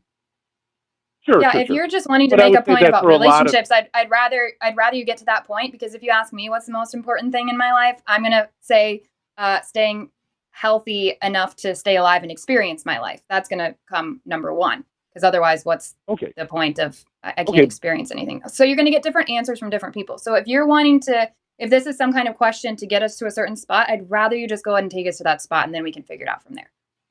Okay, so I would say for a lot of people, relationships are the most important thing in their life. Whether the relationships are good or bad, it is. We're social animals, let's say, and relationships are generally the most satisfying thing for us. And the opposite of, I think most people would also say, what you really don't like is being treated like an object, like in sexual relationships. If someone treats someone else like some people like that. Some people actually really like that. So I'm still not sure where we're going with this. Okay, so yeah, you could say maybe there are exceptions to this, but like largely speaking, that is true. I don't know, because I don't know. I'd have to see data on that to see how most people like to be treated during sex. I don't know. No, you wouldn't. No, you wouldn't. We all know that. I would need to. I'm sorry, I would need to, Ben, and I'd rather you get to your point that you want to make instead of having us come along with you on these presuppositions about social things that I don't know if I agree with you with. I'd rather hear your point. That's an honest conversation. Okay. So if love is important, at least to many, many people, let's say love, caring about another person, we can use the word love. All right. And one definition of God is that God is love. Then for at least all of those people for whom relationships and the word love could be used by them, they are theists. No, you're just saying that you're defining God into existence by saying that he's definitionally the same as love. Like, that's weird. Because now I could say hunger is God, and everybody that ever feels hunger is now a theist because they've experienced hunger, which is what I'm going to now say is the definition of God. Well, in other words, it says in the New Testament, God is love. It doesn't say God is hunger. Why should I care? So I'm saying, like, why should I care what the New Testament says? I'm just saying, like, I've written on this piece of paper that hunger is God. So why should I care what this piece of paper says versus what the Bible says? You know, why does that matter? Who gets to decide? No, that's fine. I'm just illustrating something. You don't have to be so defensive. But if God is love, which, in other words, love is not a thing, so it can't be like hunger, where it has like a relationship to things, then I just don't see what I understand. There's a big gap between saying, okay, let's I believe call in God love. anger. I believe in God. Anger is God. Anger towards other humans is God. So now that's God. And if you've experienced anger toward another person, then you are a theist. No, because God is love. There's your claim. Cool. So your claim is that God is love. What is your proof or your evidence that God is love and God isn't anger? because we experience love and we experience our nature as being an image of God, and to be treated as Hold a on. thing I and experience not to be anger as loved well. is. I experience anger as well. Why is that not God? Why is love God? I'm not talking about the emotion of love. I'm not talking about the emotion of love. I'm saying to care about someone else without self-interest is, I think, what most people would say is the definition of love. And that love, if I say that love is God, then you would be a theist, right? No, No. because I Because don't you believe that in love exists. I don't believe. No, I don't. I don't believe love don't. exists at all. Love No. is an You don't English believe word in that love? we use. No, I don't. I don't believe that love exists. I think love is a word that we use in English, and in other languages they have way cooler words and more descriptive ones to define different types of love. But love is a Sure. word that we use to communicate. Sometimes it's a feeling towards somebody else. Sometimes it's an act towards somebody else. There's all sorts of things. Paul, what do you think So love you is? Do don't you think think it exists as an you don't entity? think love exists? No. Love is No, love and I is just explained why I don't. yeah. We don't think love as an entity exists. Love is a description of actions and or feelings, and they're all equally, they're all defined, they all are wrapped up as just versions of empathy, which in our previous callers we've literally talked about how all social species definitionally have empathy of some to some degree or another.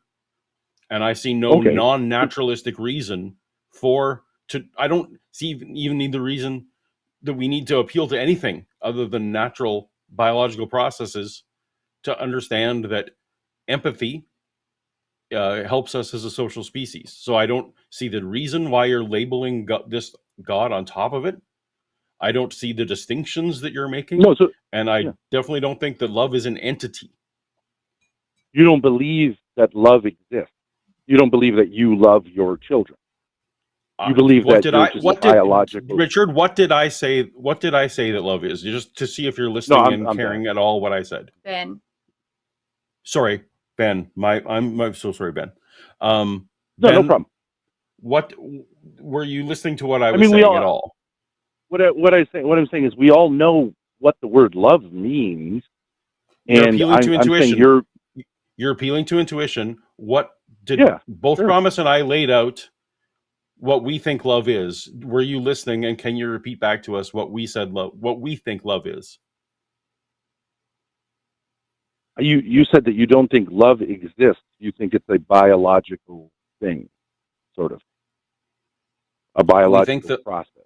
It can be. I think it's a word that we use to describe certain things. Some can be biological elements, some are just us using that word. I don't think love exists as its own thing. It's not like some thing out here existing. It's a word that we use, just like I use the word joy to describe something that whatever I decide that word is Yeah. defining for me or expressing for me. I don't think joy is So this thing out here that exists in reality.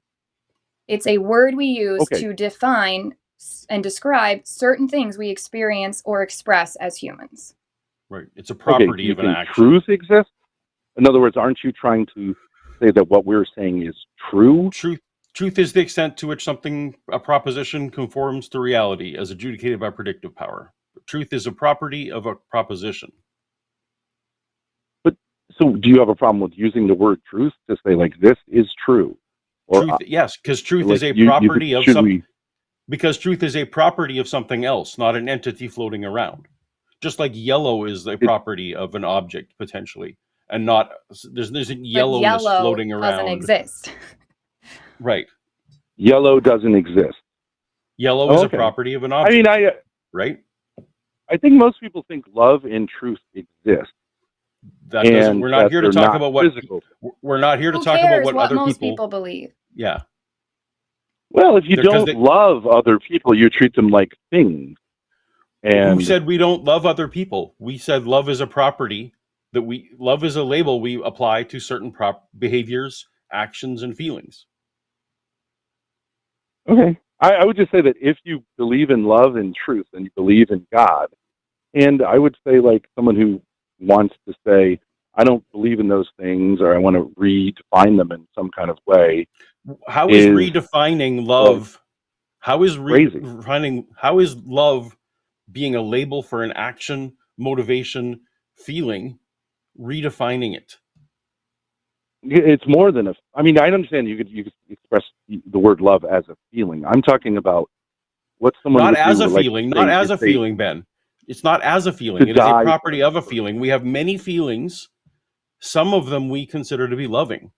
That's why we have to put label on some of those feelings. As that feeling felt like love to Sure. me, or that feeling felt like something else.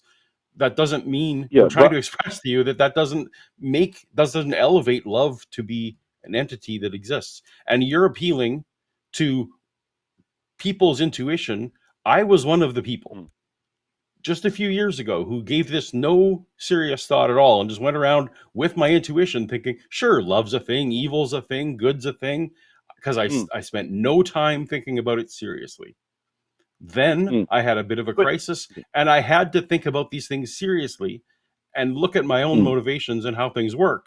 And it's like, no, you know what? My intuition that evil was a thing was me being sloppy with language. but when you were talking about your children, I'm not trying to make it personal, but you almost seem to say like I'm going against my feelings that I want to spend time with my children because I want what is good for them, which is the definition of love in a non-emotional sense. In so doing that, I think you're affirming the existence of No. something which is I was spiritual, affirming which is I was affirming that basically God. I was affirming that I label those priorities as loving priorities, but they are priorities that you are describing in a certain way. That doesn't make love exist. But you were going against your actual like biological feelings of wanting to spend time with your children We and saying if I agree. We never know had to see that. them again. What is But that Ben, though? It's not a that's not feeling. something that exists. It's It's a something that's priority. happening. It's a priority. It's something that Paul has decided, and it's decisions that he makes based off of feelings and emotions and whatever thought process he has based off of the standards that he set in his life. So that is not That goes something that against exists. That goes if Paul against dies, everything that goes away. biologically. If Paul dies, that is gone. Because there's no one there to make that decision and do that. It doesn't actually go against biology, because if I look at it purely biologically, I am no longer producing more children, so biologically my priority is naturally them, right? Because I'm not the only way my genes can propagate at this point. I was snipped, so I had to get so the only way I can get my genes to propagate now is through them. So actually, from a purely biological perspective, it does make sense as a priority. Well, I just saying. We don't have to get into a big thing. I'm just saying, if you don't believe in love and truth, I actually agree. You don't believe in God. Like, okay, I could have told you if that the word we're love atheists. and truth have no meaning for you, then the word God told you from the very beginning that we don't believe in a God. We don't believe a God exists, and I don't believe love exists. Do I experience love all the time? Does it look different towards different people? Yes. Do I use that word to describe varying emotions? Absolutely. But that doesn't mean love exists. I'm going to be totally honest. I'm not sure that you're equipped for this sort of conversation. I understand what you're trying to express, but I think you should go back and listen to this call fully, because I'm not sure you're understanding the concept of something existing as an entity or having existence in and of itself, or it being used as something that we describe and define things with. There is a difference between a word that we use to express ourselves with and something actually existing. You're saying the only thing that can exist is the thing, and therefore you just really can't have a conversation beyond that. That's not what I'm saying either. And we've had plenty of conversation here. It's not about not having a conversation. I do think you should go back and listen to this and go check out what people were saying in the chat. I'm sure there'll be comments. Maybe some of them will be more helpful than Paul and I were able to be, to try to point you in the direction of logic, to show you where we're unable to be convinced by what you're saying to us. It's not making sense, because you're right. We don't believe love exists as its own thing. We don't believe that love exists outside of what we as humans cool. But we don't believe that it exists outside of us using it as to express something that is happening, that we can point to, that's real. I agree. You don't believe in love, and you don't believe in truth. And so I don't think you believe in God. I do believe You that agree? things can be true or not true. So again, I don't know that you're following the logic of this conversation. I'm good unless Paul wants to Following it continue. I perfectly. don't really have anything else to add to this. Ben, Why are you so Good. angry? Why are I'm you not so angry at all. I'm having a great conversation. But again, I No, you're don't not. think that you're following. And you continue to interrupt me, and you didn't interrupt Paul, which I do find interesting. I'm going to be done talking to you now, and I'm going to let Paul talk to you because maybe you'll be able to So take him more angry. seriously. Well, Relax. yeah. So we don't need to discuss anymore. Basically, you are resorting to incredulous laughter, which from this side of the call seems incredibly ironic problem. because if anyone here deserves to incredulously laugh, it would be the people on screen. I will leave it at that. I think you're angry Ben, at I'm God. I'm sorry I think about you're getting your angry at name wrong there for a minute. There's no Hey, anger. Ben, maybe Yeah, we're both- so no problem. angry. You still didn't provide You're just anything lying. for us. You're just lying. You're angry. All right, take care. Don't be angry. Try love. If that was love, I am not interested. Mm, That was I I had was the trying to communicate that to him. I genuinely don't think he's understanding the logic of the conversation and where it was going. The color I thing was a great thing to point out. Like yellow doesn't exist, but we use it to define things. yeah. I think your observation was astute. Well, actually, there was a few astute observations. One, I don't think he was completely equipped to handle that call. The other was that I also noticed the interruption pattern that you noticed. That's all I would say. Yeah. I Mhm. usually don't notice those, and then somebody else points it out, and I'm like, oh, yeah, I guess you were right. But this time I was like, oh, he's fully interrupting me every time. Also, you guys should see my actual angry face. That was really funny. That's like when somebody called Seth Andrews angry, which that's wow. hilarious to me. That Like is the amazing. most chill person Yeah. ever. I do think women get perceived as being angry the second they start speaking up for themselves. And apparently, in this case, the second they make a good point. Yeah, and that was also obviously like once you resort to giggling and deflection of motive, like if you're just impugning motive, then you're not really Right. having a Yeah. conversation anymore. So Right. And what if I'm livid? What if I'm absolutely raging and Right. angry? He could still make a good point. There was nothing stopping that from happening. And Yep. from what I saw in the chat, from what I think you heard, none of us have been convinced of anything from that conversation. So, anyways, now I have the song "What Is Love" stuck in my head. Oh, Shall we move on to like "Baby another Don't Hurt Me," caller? like from the Yes, Night at the Roxbury? yes, Yeah. that. Wow. We've got Michael here. Hey, Michael, you are live with Promise and Paul. Hey, Promise. Can you guys hear me all right? We can. Yes. Awesome. You probably saw the little note from the Paul screening. Yeah, I need some help. Well, let's see what kind of conversation we can have with you. Do you want to share a little bit so that the audience knows what you're calling about? A lot to unpack. Kind of, I think, really quick summation would be that Protestantism dug itself a hole, and I'm at the bottom of it, essentially. The doctrines of double election and things of that nature kind of lead me to believe that I'm a vessel meant for destruction. The God in the Bible is a dick, an asshole, shithead, whatever word you want to use there. I don't like him, but I can't stop believing in him. And I heard a clip one time of Forrest saying that if he was convinced of a God, he would kind of be in this same vein. And so I've been trying to call in a couple times. And I'm just looking for a way to navigate myself out of believing. Well, that's an interesting place to be. What is causing you to continue? Obviously, the problem of evil doesn't that line of argumentation doesn't mean much to you, which is fine. It means nothing to me either. What is holding you to this belief that a God exists, and if so, it's the one that you're mad at? wacky experiences, essentially. Like, I'm a doxastic and voluntarist. I don't think you get to pick what you believe. You just get convinced of stuff based on the information that you're exposed to and the experiences that you have. So I try to expose myself to a lot of information, and it's nice, but the experiences are potent enough that it's What kind of makes you think impossible that? to get. So I would never doubt that you had the experiences because I'm not the person. But what makes you think that you're attributing them correctly?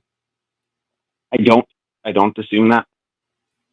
Okay, but yet that seems to be the anchor upon which your faith is holding, right? Is that you said you had these experiences. No one on the call. I shouldn't speak for promise. You and I are not doubting that those experiences necessarily happened. Maybe they did, maybe they didn't, whatever. But it's your attribution of those experiences that is what's anchoring you in this faith.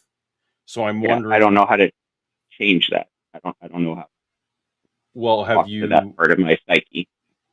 Have you considered that? So when I was a theist, I was very uncomfortable with "I don't know" as an answer. I don't know was the worst possible answer to all questions, and that led Same. me to assume a lot of times that either the devil was doing something or that God was doing something, right? Because that's a better answer for my psyche than "I don't know."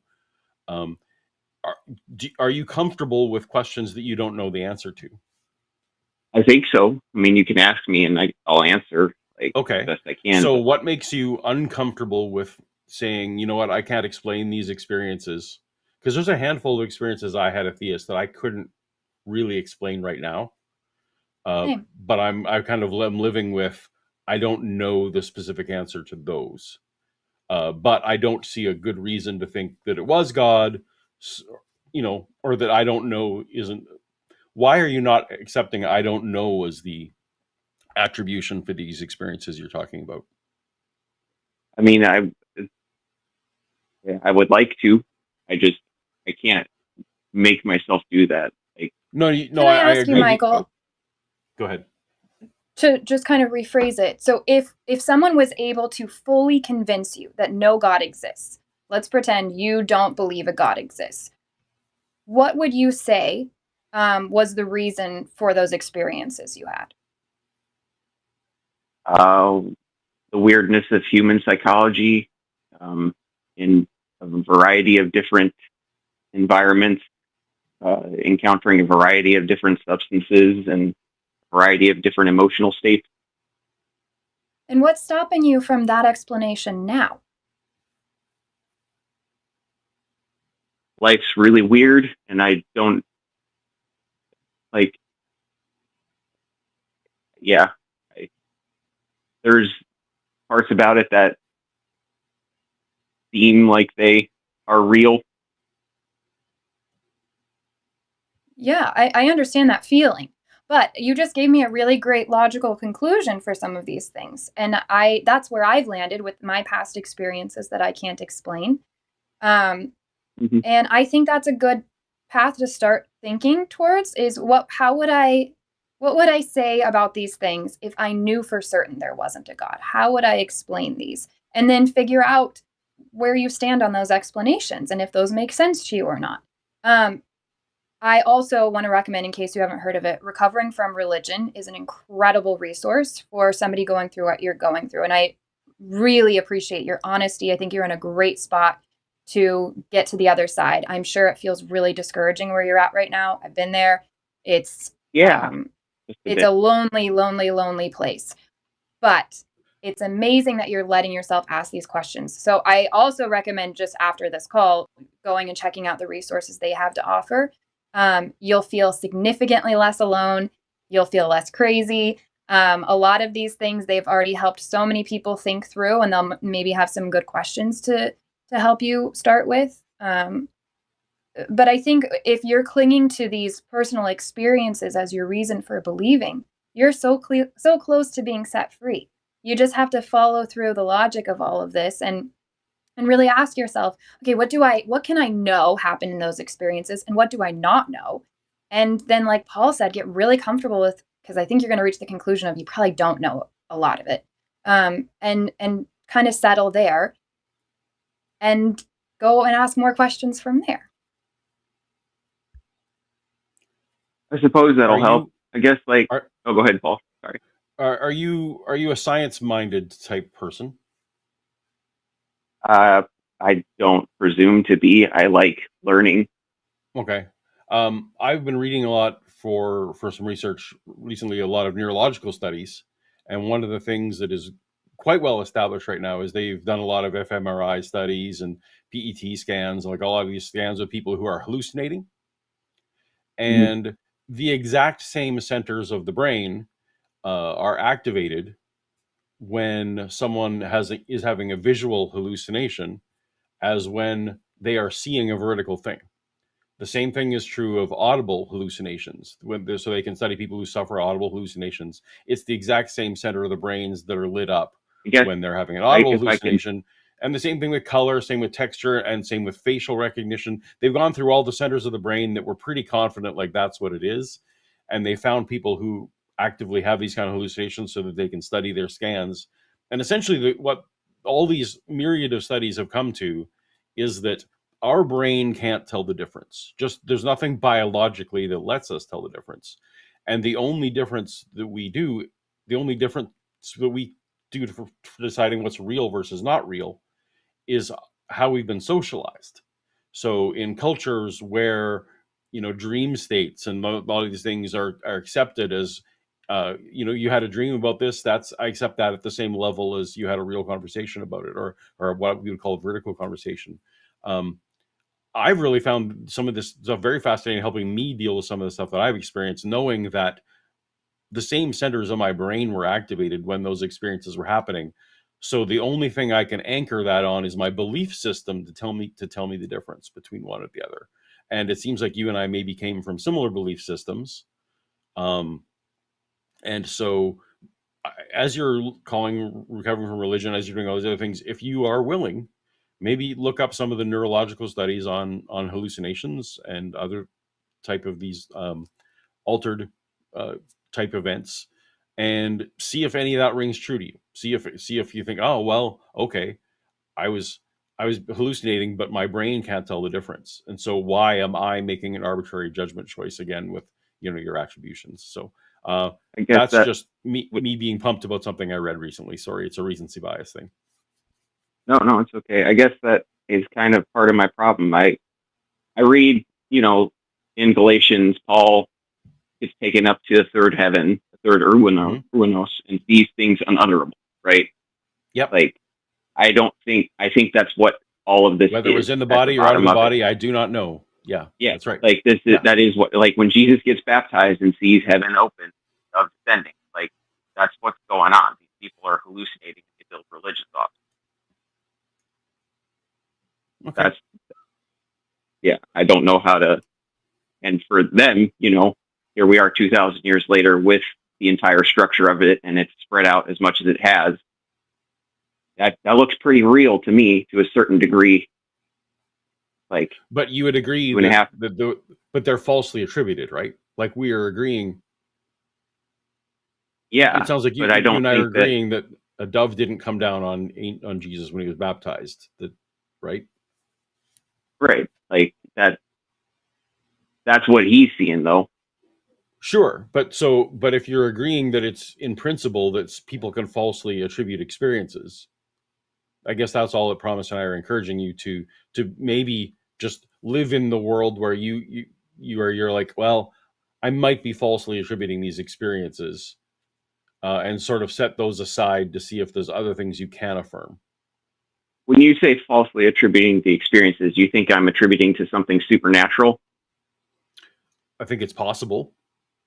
I don't believe in the supernatural. Well, I think. Okay. So you're attributing something to a God that you are angry to. It seems like from the initial call, right? From the initial start of the call. I'm angry at him. I don't like him. I don't want to believe in him anymore. Right, but you said the reason you think that he is there. You said that the reason that he is there was these experiences. So I'm assuming you're attributing those experiences. Maybe that's false on my part. Seems like you're attributing some of these experiences to God. Well, I mean, like I asked him, what if I stopped believing in you? And I heard back it would be okay, which is just the cheekiest fucking answer. Okay. Or maybe it was yourself. It would be nice if it was. Why do you have reason to believe anything other than that? I don't. It's just what I'm convinced of. Okay.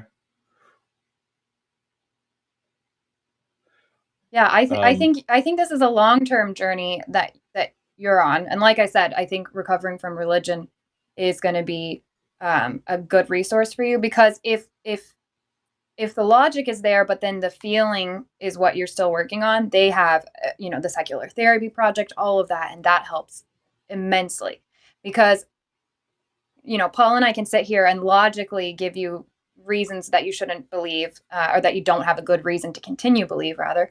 But if you're, like you just said, you're being honest, you're still convinced, that's something that is going to require you doing the work of moving forward and figuring out why you're believing that and why you can't stop, even though in your head you've already disconnected those pieces. I guess, like, if I had to give a reason at the bottom of it, is if this God is real, then he needs to be fought. And so there needs to be. I think that he needs to be fought whether he's real or not. So I'm willing That's to have what we're you in my doing here. camp.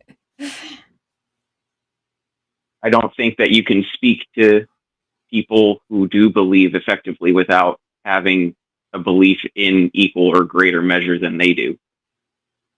I'm not pulling rank, but I have messages every single day that would beg to differ from people who have been helped same. by. I don't doubt that you do, as I'm speaking from my experience. I can throw myself against the wall and I can learn the language, I can learn how to speak it, and I can tell people that it isn't what the book says and it doesn't matter.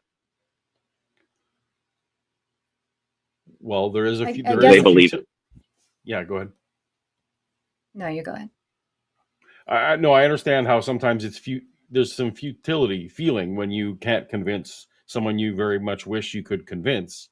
But as you talked about, whether we're convinced or not, there's a lot of factors that go into why people are convinced about certain things. As you talked about doxastic, I wasn't clear if you talked about doxastic voluntarism or involuntarism. It doesn't really matter either way.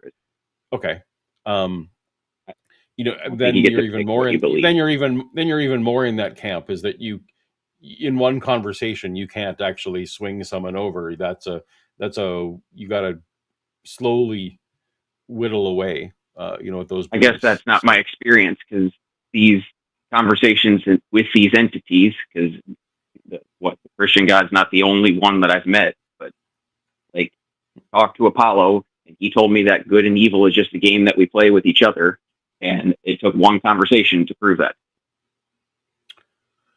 I think we're probably now in the third or fourth time around the roundabout here about, basically, I think you should entertain the possibility, and I think it sounds like you are, that you're misattributing that conversation, that perhaps you're having a conversation with yourself.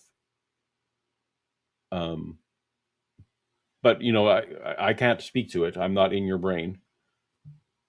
Yeah, I think, Michael, this is something that you should bring a professional in to help you with. And that's why I keep going. Oh, don't worry. We're trying. But Okay, I think, don't worry. I think that's where you got to take this. Because like I said, we can just keep saying the same thing over and over. And you even are agreeing with us. But then it sounds like you still have these experiences. And that's what you have to sort out with somebody you trust that's a professional that knows what they're doing. So thanks for calling, Michael.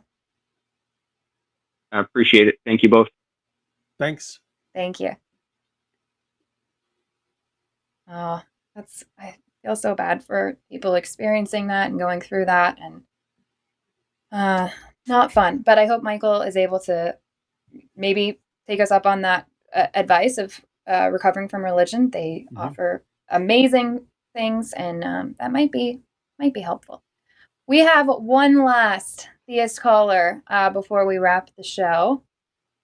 X-Res. I think Matt and I spoke with him last week. Well, we'll see if it's who I remember. Hey, X-Res, you are live on the line with Promise and Paul. How are you today? X-Res, you might need to tap your phone if you're calling in from the web browser. We can't hear you. Oh, no. Let's see. Let me try that again. Hey, okay. X-Res, there you are. Hello. Sorry, that may have been my bad. I'm not sure. Okay. How Thank are y'all you? for having me again. Welcome. Mm-hmm. Thank you. What do you want to chat with us about today? I guess like the first thing I want to touch on. Oh, and excuse me, by the way, I'm a little bit under the weather today, so like if I sound a little slurred, that's the problem. Yes, sir. So anyway, like I was saying, I can't make you believe in God because it just doesn't work that way. And the Bible says that the way we see God, since He is invisible, we see Him through the things He made, through creation. And I'll give you an example of that. I think that I heard the young lady there mention that there's no design or evidence of design in creation, in life, right? No, I believe what you heard her say, and promise you can speak for yourself. I'm sorry. No, it's all good. I don't see evidence of intelligent design, personally. The universe does not appear to be intelligently designed, in my opinion. Okay, I take that. Well, for example, what I would like to use in an argument of that is the example of how humans achieve flight. They achieve flight by designing a vehicle that has bird form. That's how we learn to fly. Let's see. What was I going to say? But that's not. That's not correct, though, right? You watched the Wright brothers experiments, and you've seen the footage of all the different designs they tried, and it was trial and error. And some of them were bird-like, and some of them were very, very non-bird-like. Well, we're talking about the ones that work, and so they are like. Say, I mean, you can look at planes today and see that. I mean, that intelligence had to come from somewhere. So the plane itself. Well, what do you mean that intelligence? I'm sorry. Go ahead. From somewhere. I'm not following. Okay. So is the argument you're making that we looked at birds and that if birds didn't exist on the earth, let's say birds never evolved. Day 5 of creation, God didn't even just made whales and didn't make birds. However, whatever version of all this you're looking at, that humans would never have figured out how to fly. I can't say that because that's a hypothetical situation.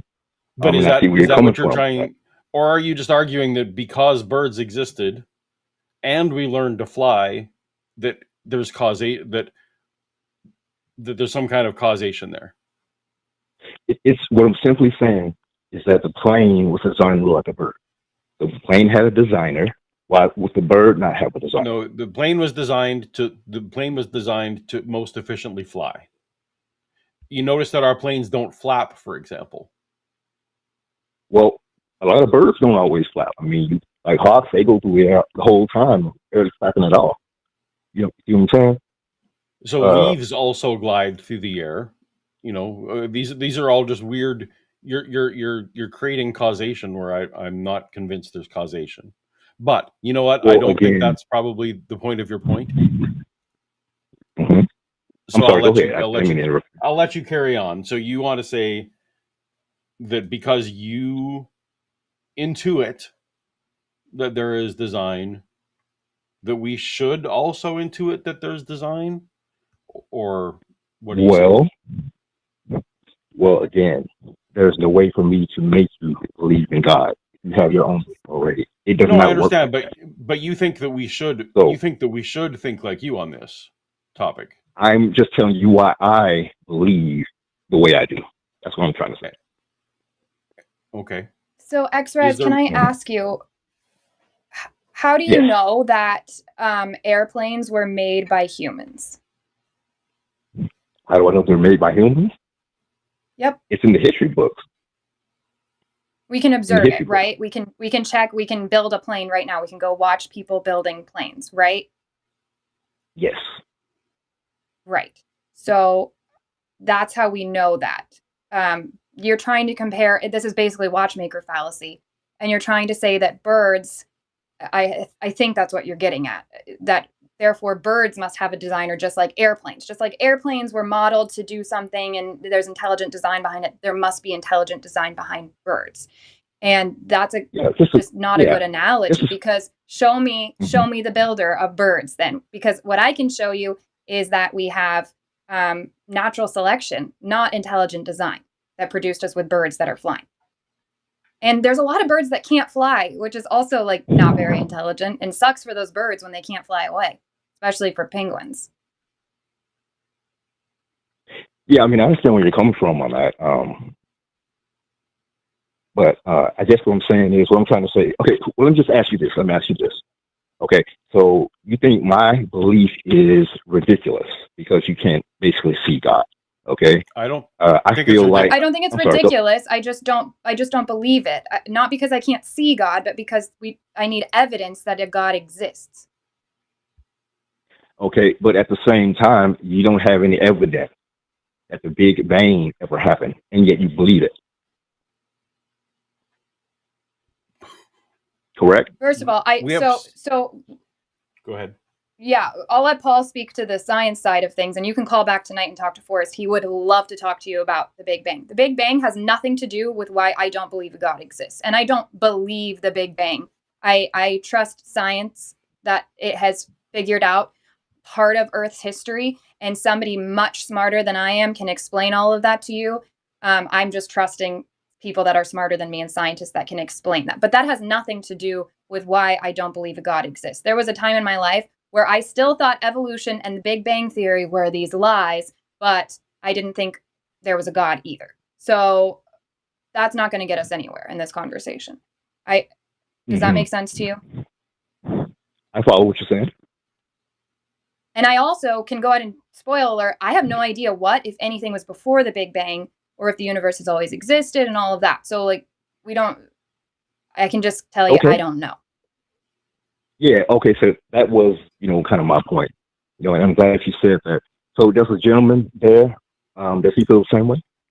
Well, as far as the Big Bang? All I want to say is that you said there's no evidence for it, which I actually also equally rail when someone says, hey, there's no evidence for God. I don't think that person is being honest either. There is a lot of evidence. It's not convincing to you, perhaps, and perhaps you don't know it because, again, I'll reiterate, 8 years ago, I was in your camp, and I thought that Big Bang was a huge lie and was a laughable thing. But I'm now aware of, first of all, what it means. It's basically, cosmic inflation, and that's about it. And that there's plenty of evidence for it, so it doesn't need to be convincing to you, but there is evidence for it. So I was a little bit visceral when you said there's no evidence for it, because there are people who will give you a list of reasons, even if they're not convincing to you. But that's a bit of a pedantic. But I'm just explaining my little chuckle there. Yeah, I got you. So the thing is, though, like, okay, so you actually, what you mean is that you do believe that it happened. You just believe it happened in a different kind of way. I accept cosmic inflation. Yes, and actually, yeah. So if that's the question.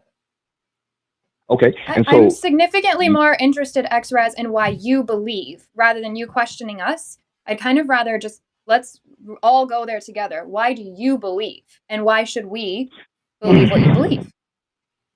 Well, the purpose that I went into that for, I was just trying to show you that there are questions to be asked on both sides. That's all I was saying.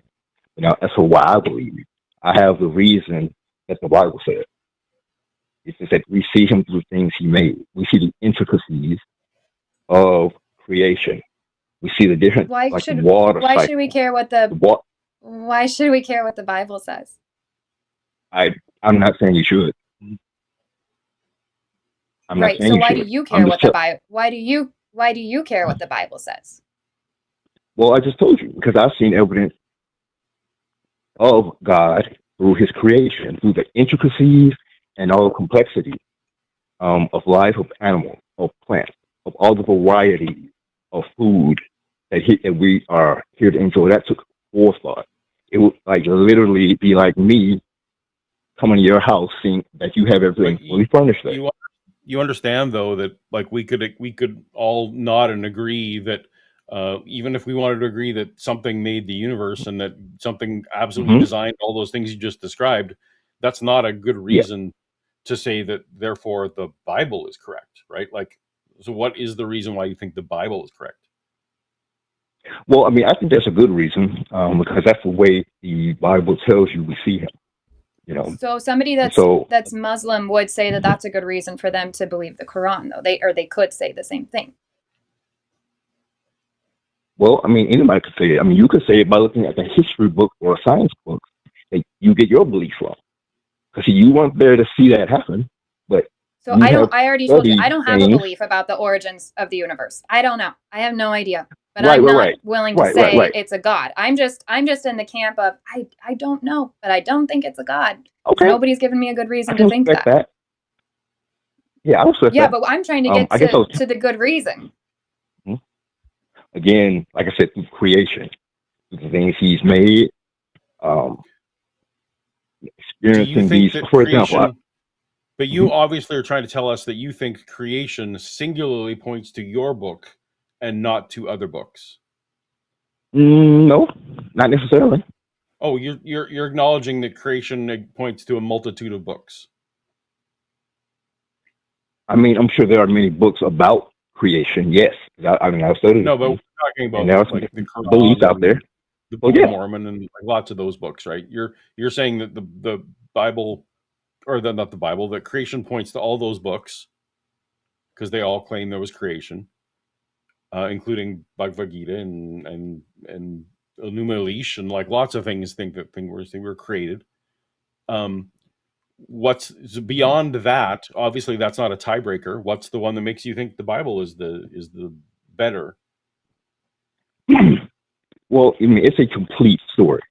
It tells us how we got here and where we're going. I think. Have you read the other books that I listed? I have. I have read some parts of them. Yes. Okay. They do the same thing. They all not necessarily. And I can sit here and I can write a better book that says where we came from and where we're going and what happened in between. And I can write it based off of facts and things that I can observe here and now. And I can take out the parts where we allowed slavery and rape and incest and all kinds of crazy stuff that was happening in the Bible. And now I've got a book better than the Bible. It tells you where you came from and where you're going. So give me an example of another book and what that, how that equals to the Bible, like as far as creation. I just did. I could write one right now. No, I'm talking about an existing book. Why does it have to be existing? What we're trying to say, just if I may phrase it another way, is that why should one think that we are going to learn this from a book? Why? We're pointing to all books and saying all the books are wrong, including the ones that could potentially be written. It's up to each of us to seek knowledge and form our beliefs on the things we learn in life. So you could do that, and I think that you are doing that. Based with your belief of evolution and all that. You're reading it, you're being taught it, but you weren't there to see it. You don't see things evolving today the way they did back then. You don't see a fish coming out of the water, hopping on land, growing fur and feet and all that kind of stuff. That's what I'm saying. I want you to call Forrest tonight. I really do. To talk about that specifically. We can keep talking about anything throughout this call too, but I think Forrest would love that call. Anyways, sorry, Paul, you were about to say something. You're just describing evolution in a way that someone who doesn't know what it means would describe it the way I would have described it not long ago. So that's why I'm cringing at my former self, the limited understanding. I mean, my understanding in the scripture has come through schools and what I've learned my whole life. just like yours. Okay. You know what I'm saying? All right. We both studied the Bible too, and yet neither of us believe that it's true. Yeah, and again, like I said, the Bible says that he, like, for us to understand his word, it says that he draws us to him. He gives us that insight and helps us to see how life connects to his word. You know, and we see a lot. I think someone mentioned about love a little earlier. Mm-hmm. Excuse me. Let me take a drink of water. Excuse me. But So go ahead with your X-Res, point while I'm doing that. Are you saying that then the Bible alone isn't enough? It's got to be Bible plus Holy Spirit? That we can the only chance we have really of understanding this is Bible plus Holy Spirit? Like Bible alone would never do it? Well, I didn't say Holy Spirit. I said that, well, I mean, I guess you can say it like that. But, I mean, all I can do is go on what the Bible says. And the Bible says that he gives us that understanding if we have a humble heart and we're drawn to him. Do you understand that you could do something other than go what the Bible says? I understand that. But okay, again, so like you just said, so that's what you're choosing to do. It's not that you have to in some kind of sense. You are choosing to defer to the authority of the Bible. Well, and you seem to, yeah, because that's. Mm-hmm. Okay, go ahead. I'm sorry, I cut you off, man.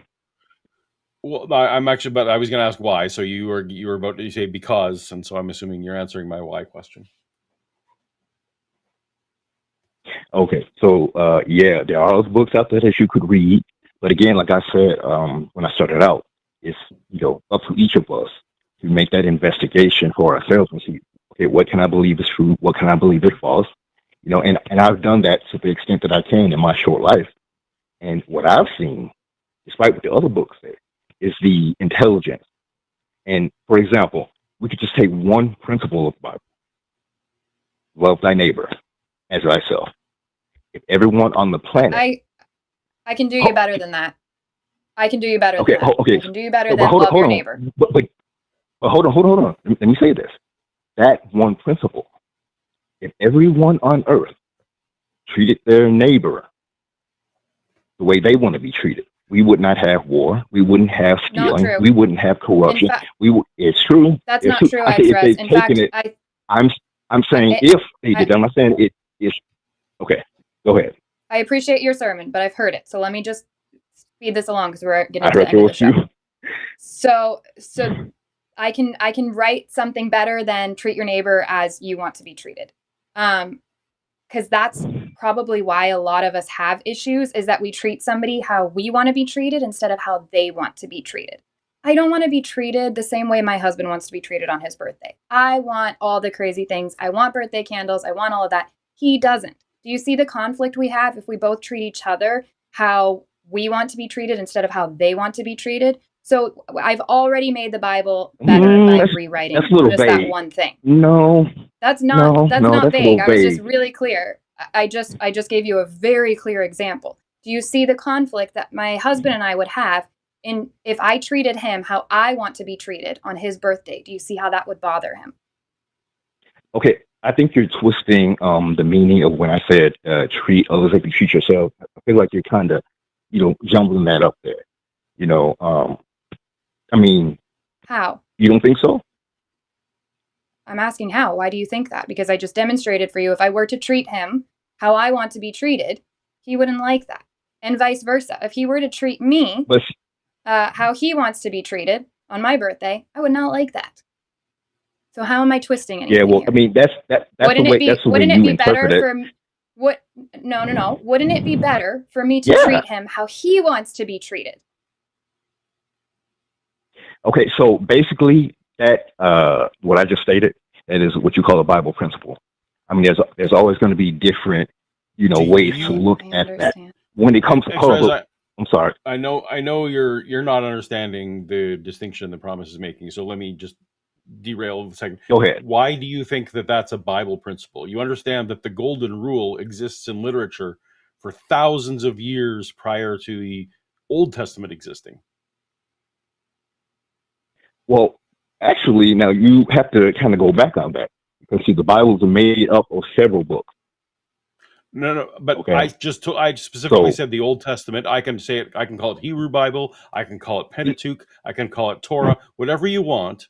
There are versions of the Torah, Golden Rule I got you. that predate hmm the earliest Hebrew scriptures. Well, to prove that point, you would have to go and prove that each book of the Bible will be predated by that. But see, each book is it comes to, how do I say it? It comes together as the Bible. I understand. There are Different 66 time books in period. the So I'm assuming you're a Protestant. I got that, You and I have got that. 66 No. books. Which one? I don't care which one you think is the oldest, be it be Job or Mhm. parts of Genesis or whatever you think. Mhm. There are tablets that predate when those books are written. When was the book of Job written? Can you give me a date? I tend to think Job was written probably around 1200 BC. There's significant debate in this with very broad ranges. Okay, that sounds kind of. That might be a little bit of a cop out. But even if we said, if you think Answers in Genesis is right, and that Adam was born 6,000 years ago, and that he started writing it down, even like in the Garden of Eden. Adam wasn't a Bible writer. That's not what I'm saying. Ken Ham, other people disagree with you. Adam, the people think there was a proto language. Doesn't matter. I'm just saying, granting the oldest. We have 10,000 old tablets, right? So you have to know. You can't just make that statement, though. You would have to know specifically when each book was written. The Bible did not invent empathy. The Bible I'm going to ask not. that you I never said it did. I never said that. I never said that. You said it's a biblical. Sorry, X-Res. X-Res, if you can please let Paul finish what he's saying. We've let you talk a lot during this phone call, and it's getting to the point where I feel like you're not listening as much and you're just responding. So if you can pause and really listen, then we'll probably get somewhere in the conversation. So Paul's going to finish what he was talking about now, and then you can respond. Agreed. You were talking about basic empathy, X-Res. The golden rule is essentially just empathy, and empathy has existed far longer, and it was even codified in. I know you're big into witnesses or whatever, but it's codified in books that anyone who has studied this for a living would say is older than the oldest books in the Old Testament. I'm not saying I was personally there to see it, but if you ask anyone who's dedicated their lives to this was codified old. So I do not understand how you can call it a biblical principle when it is a basic principle of our biology and codified long before Jesus was ever dreamed of. But it's not the fact that we have natural empathy. It's in the way that you use it. See what I'm saying? So that golden rule, it can apply to anything. So you're just saying that the Bible created. You're saying that basically, as far as you're concerned, the Bible expressed something out loud that we've all known that makes it a Bible principle. No, I said that would help us, or it could bring peace if everybody took that seriously in the context that it's written from the Bible.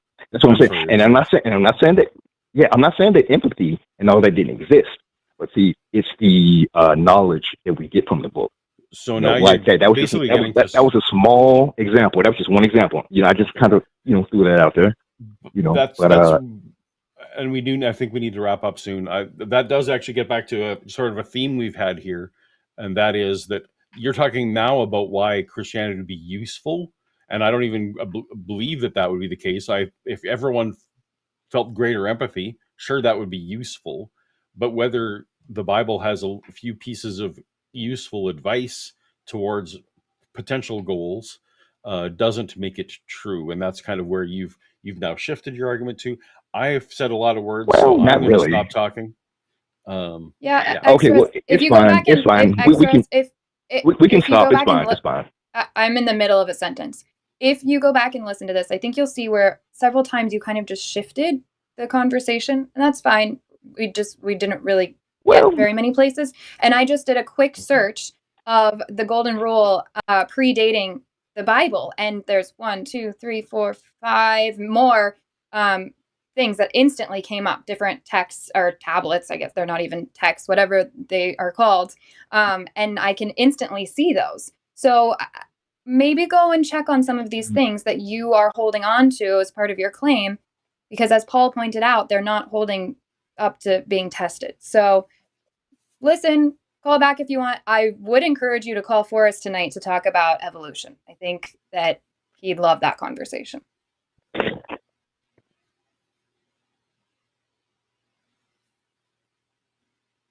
Sound good? Oh, he hung up. Okay. Oh, we well, lost him. There's that. Well, that wraps our show for today. I loved getting to host with you for the first time. I hope we get to do it again. Yeah, it was fun. In the future. These were some fun callers. There were some less fun.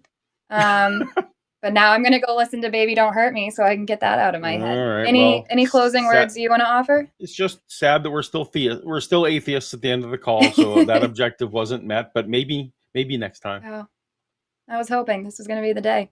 My parents would have been so thrilled. Thanks so much to our crew, our mods, our screeners. Thank you, Amargan, for being the best producer. And thanks to our patron producers that are other way, right there. Thanks, guys. Every time.